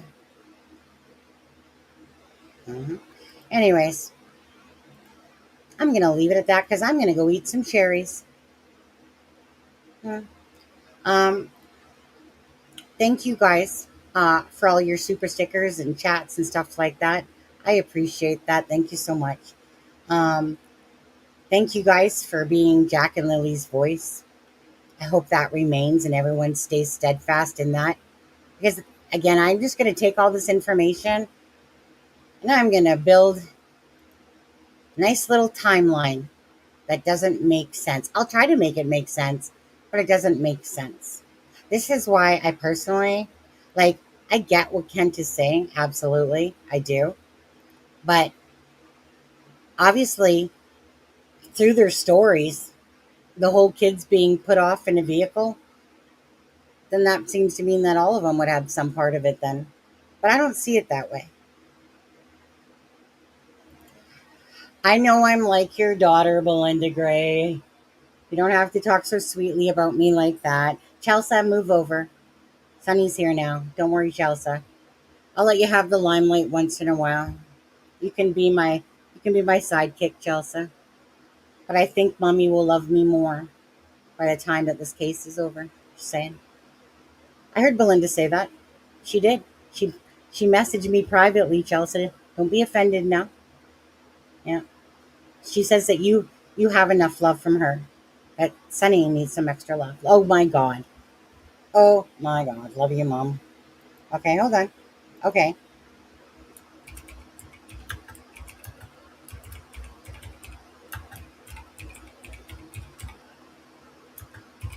Look at that. Look at that, Chelsea. Oh, I one-upped ya. Maybe 2. I threw some XOs in there. Nah. Calling it out. I see it, right? Right, Mother? Right, Belinda? Belinda has enough love for everybody. Yeah. Anyways, I want to say this always again.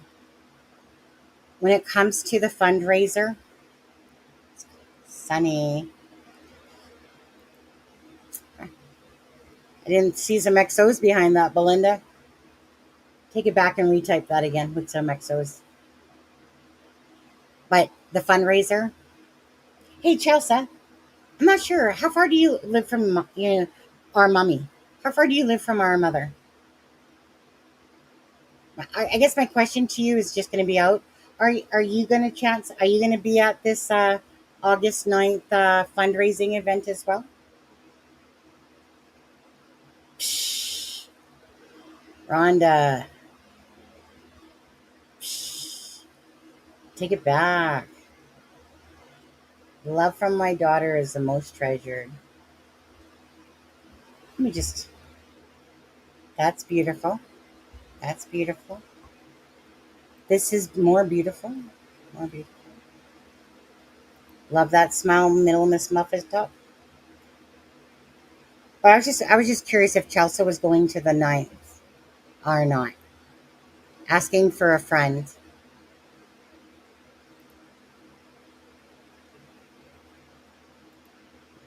If you don't want to say, you don't have to say. Maybe I'm putting too much pressure.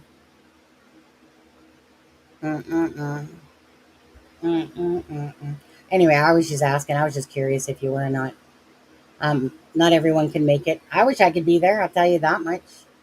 I guess, like that one person said to me, Sonny, why don't you get off your ass and do more? Go fly to Nova Scotia and speak to Belinda and Danielle. Okay. Away, and yes, she is. Oh, thank you. Okay, on there. Well, that's good. I'm glad you guys are going to go to that together. You guys don't forget. Janie said she's coming. I would really like to see, truly, the family members that really love Lily and Jack, put your beefy shit to the side and go for Jack and Lily.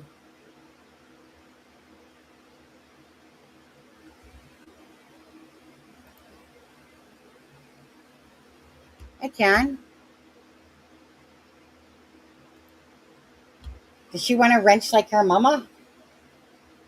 Maybe she doesn't want a wrench.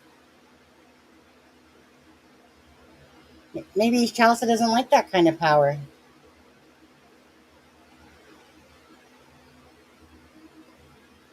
One second.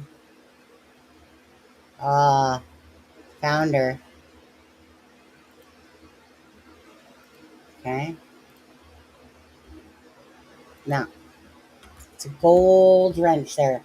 I know it looks blue, but it's gold. Thanks, Guy Peter. Yeah, I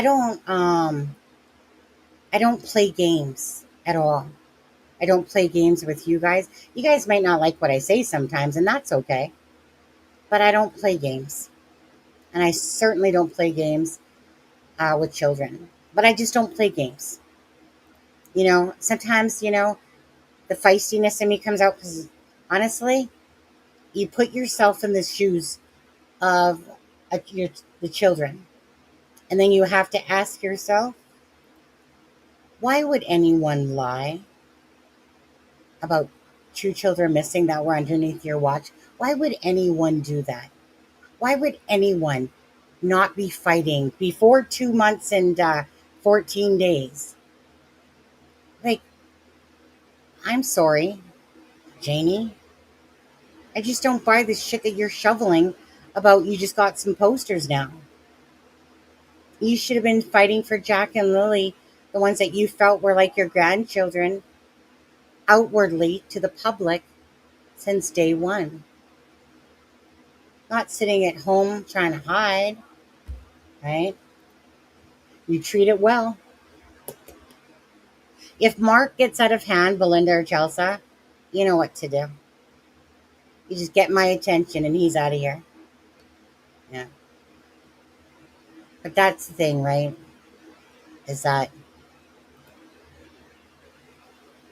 Jack and Lily need the voices of their family to bring the truth.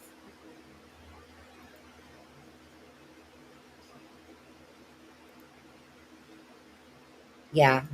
I'll say goodnight. I know it's late for you guys over there in Nova Scotia. 9 to 10, 10 to 11, 11 to 12. Not too bad for you, Belinda. Not too bad. All right. But I want to say this again. Just be, you know what, be a truth seeker, truth finder, whatever, right? I just try to always, no matter what, I keep it real. I keep it honest.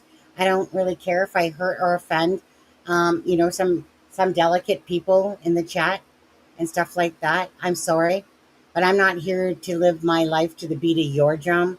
I have to always be authentic and do things my way. Even if some people don't like it, that's fine, right? That's fine. But I get really feisty and I get sick of crap when people are. One of my biggest pet peeves is people that just lie, right? Tell you bullshit and they expect you to believe it as if we're stupid, as if we're gullible. And now, don't get me wrong. There's a lot of those people that are out there. Absolutely. I ain't one of them. Charmaine's not one of them. Kent's not one. Belinda. Chelsea, I don't know you enough, but I'm gonna equate you with your mother on this one. Your mother is very wise. Very wise. And I'm so glad that I get to represent Belinda for Jack and Lily. Maybe sometimes she might go sunny. I'm going to overlook those if she does those, though. Okay? I got to be sunny. I got to be me. Who else could I be? Right, Charmaine? I'd still let your sink ship, though, Charmaine. Just saying. On there. Charmaine. Every time I think that troll has left the building, there she is. Like a dirty shirt. Maybe a sweater, like a dirty sweater. Dirty shirt. One of the two. I'll tell you, I'm not even going to lie tonight. I'm probably going to have visions of Janie's voice dancing in my head tonight. Because anything that happens in the day will come into my dreams. So Janie, keep it short and simple in my dreams. Because I know your voice is going to enter it. Okay? Just saying. Right? All I'm going to do is hear Janie saying there's a lot of stuff. There's one thing, and I'm not going to tell you what it is. But there was one thing that Darren said to us, or said to me, personally. But I'm not going to release that because I don't think that at all. Like, I'm not going to tell you guys because I just don't think that would be respectful of the case. But the Rcmp is going to hear it. But there's something that he told me that Logan had told him. And Logan, of course, is Daniel's whatever.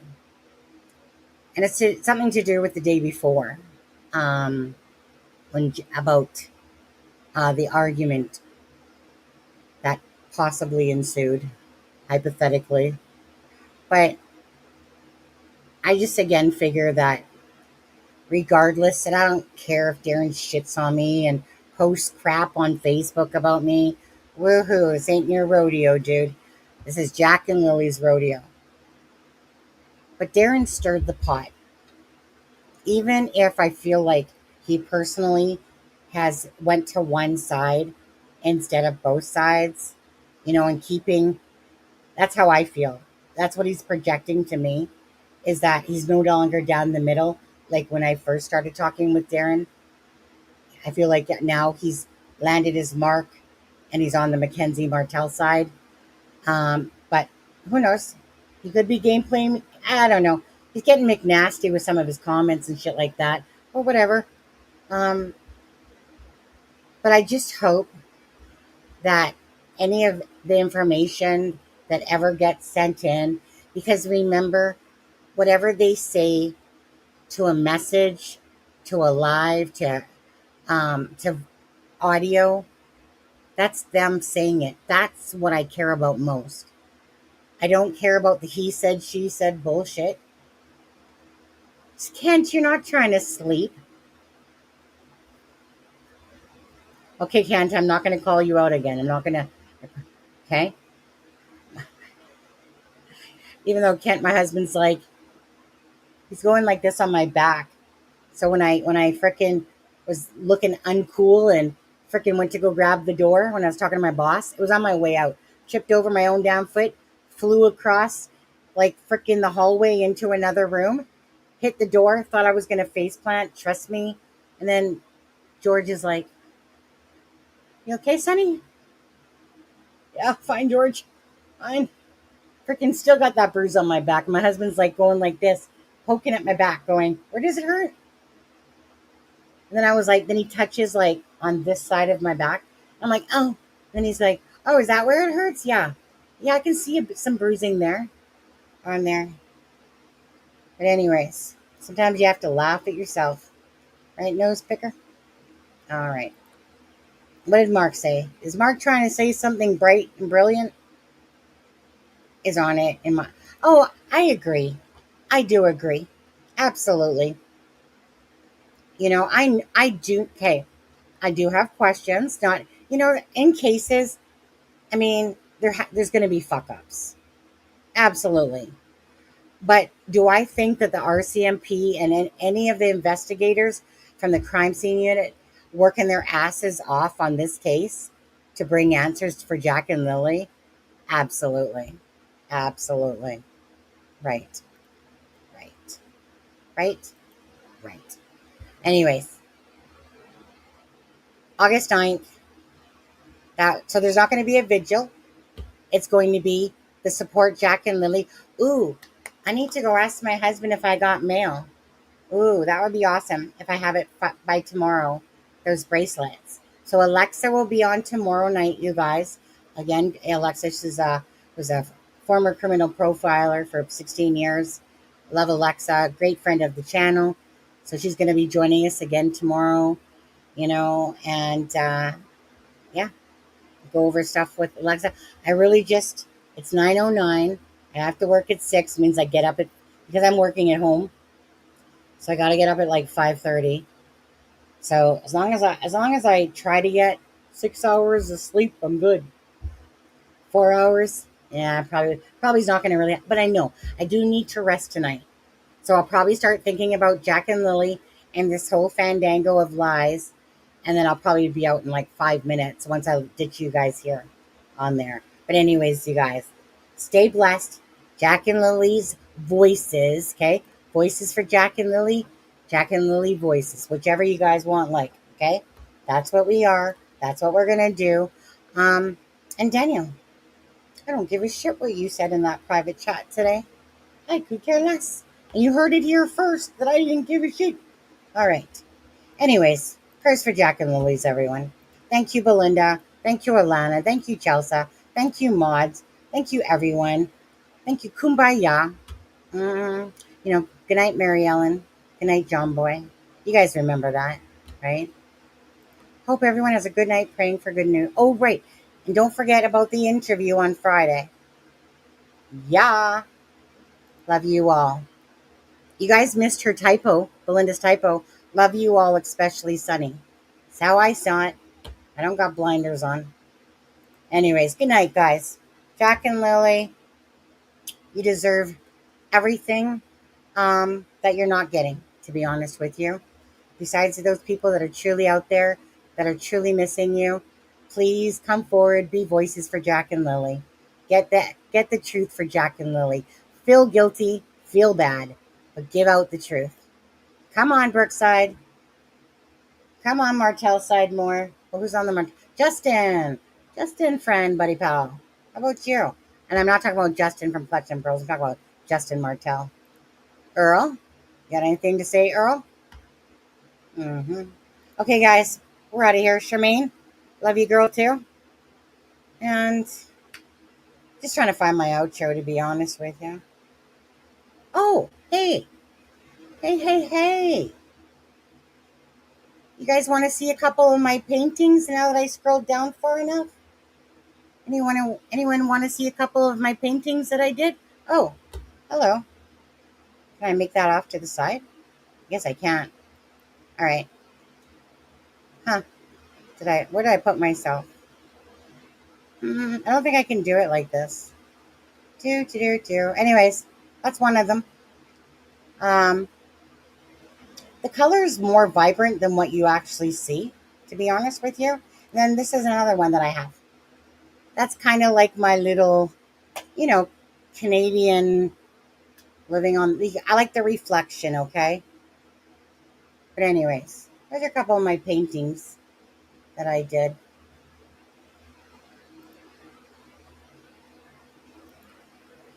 What's up there? And, oh yeah, here's my two kitty cats. Bambi and Montana. That's when we were resident managers of a hotel.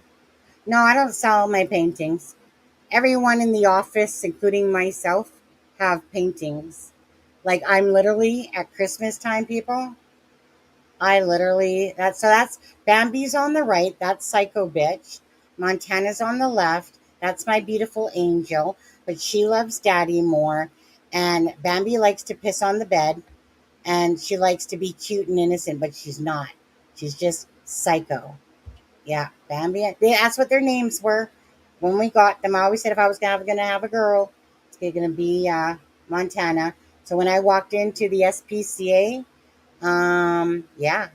I'm just trying to remember where I am there. Oh yeah. Anyway, okay. And this is, you guys, I know he doesn't like to smile in this picture, but that's my son, Matty Brady. Yeah. I'm just going through pictures now a little bit. Oh, there's my husband as we're on our way to getting ready to go to England. That was about 5 years ago. That's my husband and his uncle as we are in England. You know where, you guys know where, what's his name again? Freaking that, I always get this wrong. It starts with S. Shakespeare, where Shakespeare was born. You know, that place. That's such a cute little village or whatever you call it. There's my husband again. Oh yeah, it's Montana giving him some tail on there. And okay, this one I appreciate for any of you ladies out there in Canada. This is near Saskatchewan. That's Psycho and yeah. Okay. Thank you so much. I have a lot of paintings that I gave away at Christmas time. I don't sell them. I don't like doing anything that makes it feel like it's forced. I like to do it because I just like to do it. So I do love painting. But anyways, I'm just, for any desperate women out there in Canada, I'm just putting this up there, okay? Manville. Okay, get this thing off of here. Come on now. Where am I? Oh, I need to go to media assets. Okay, hold on. Well, there's my bro right here. Rick Astley. All right, I'll come back. Hold on. All right, Jack and Lily. There we go. Whew. I feel like I got a glow going on here. Sweat glow. Yeah, Stratford. That thing of Stratford, the Ives or whatever of Stratford. Oh my God, if I could live there, you guys, picture a Christmas village that hasn't been there. Picture a Christmas village with its lights on. Picture that, right?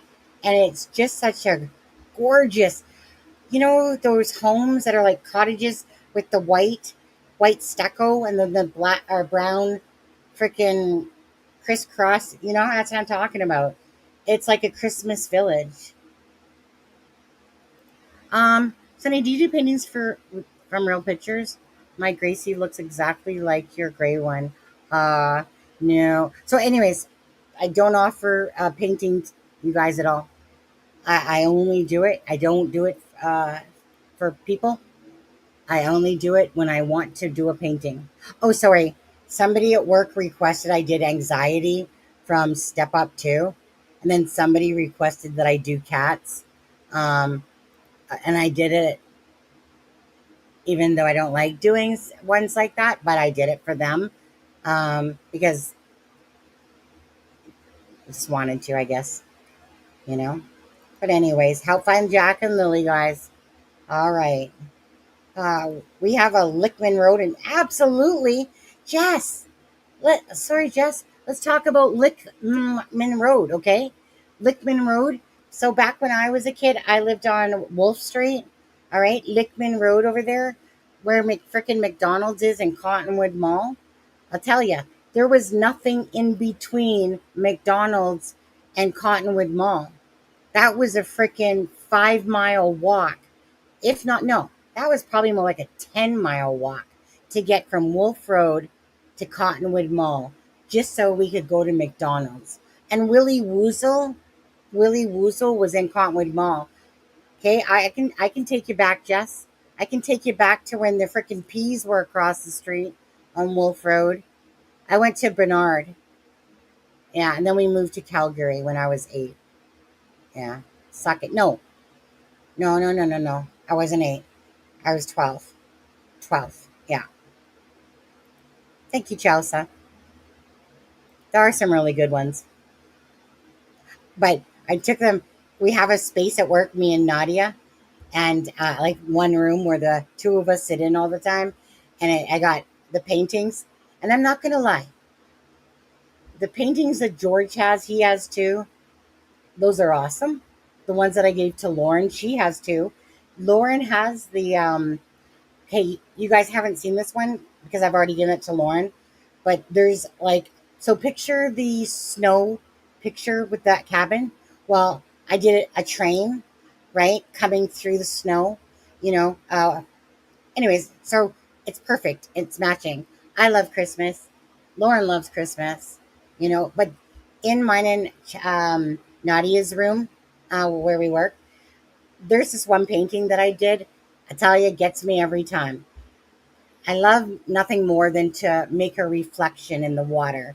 And every time I go to talk to Nadia, that painting, I always feel like whenever I look at it, that it's real reflection in the water. Gets me every time. Okay. Good night. Good night, Miss Belinda. Good night, Belinda. Good night, Chelsea. Thank you so much. I kind of love the kitties too. They're kind of like our girls. I refuse to go to Great Britain until they give back Northern Ireland. It's going to be a long day, isn't it? Long lifetime. You're going to be dead by then. Yeah. I love Christmas and log cabins. I love Christmas. I love Christmas. When Christmas is over, I'm still thinking about Christmas time for the next year. Like, I'm always thinking about when Christmas time comes. I'm just that person. If everyone can be sweet and nice like they are around Christmas time, would be a better world. Better world. Okay, guys. Now we're truly out of here. Love you all. Thank you guys so much. See you tomorrow night with Alexa for sure. And I'm not sure about the other two trolls because sometimes it gets too much if there's too many on there. So we'll see on there because Ken has a hard time because he only sees whatever. But might just be me and Alexa. Might just be me and Alexa and Charmaine. It might be me, Alexa, Charmaine, and Ken. Probably doubt it though. 4 can be too much at times. So we'll see. We'll see. Kent was on with me tonight. So maybe Charmaine wants to come on tomorrow night with Alexa. Maybe she doesn't. Maybe she's too busy for us. All right. Bye-bye. I'm going to go eat my cherries. Thank you, guys. A Norfolk night, the world is cold. We stand surrounded, we are not alone. Within my reverie, there's holy light. Without a number, we stand and fight. I know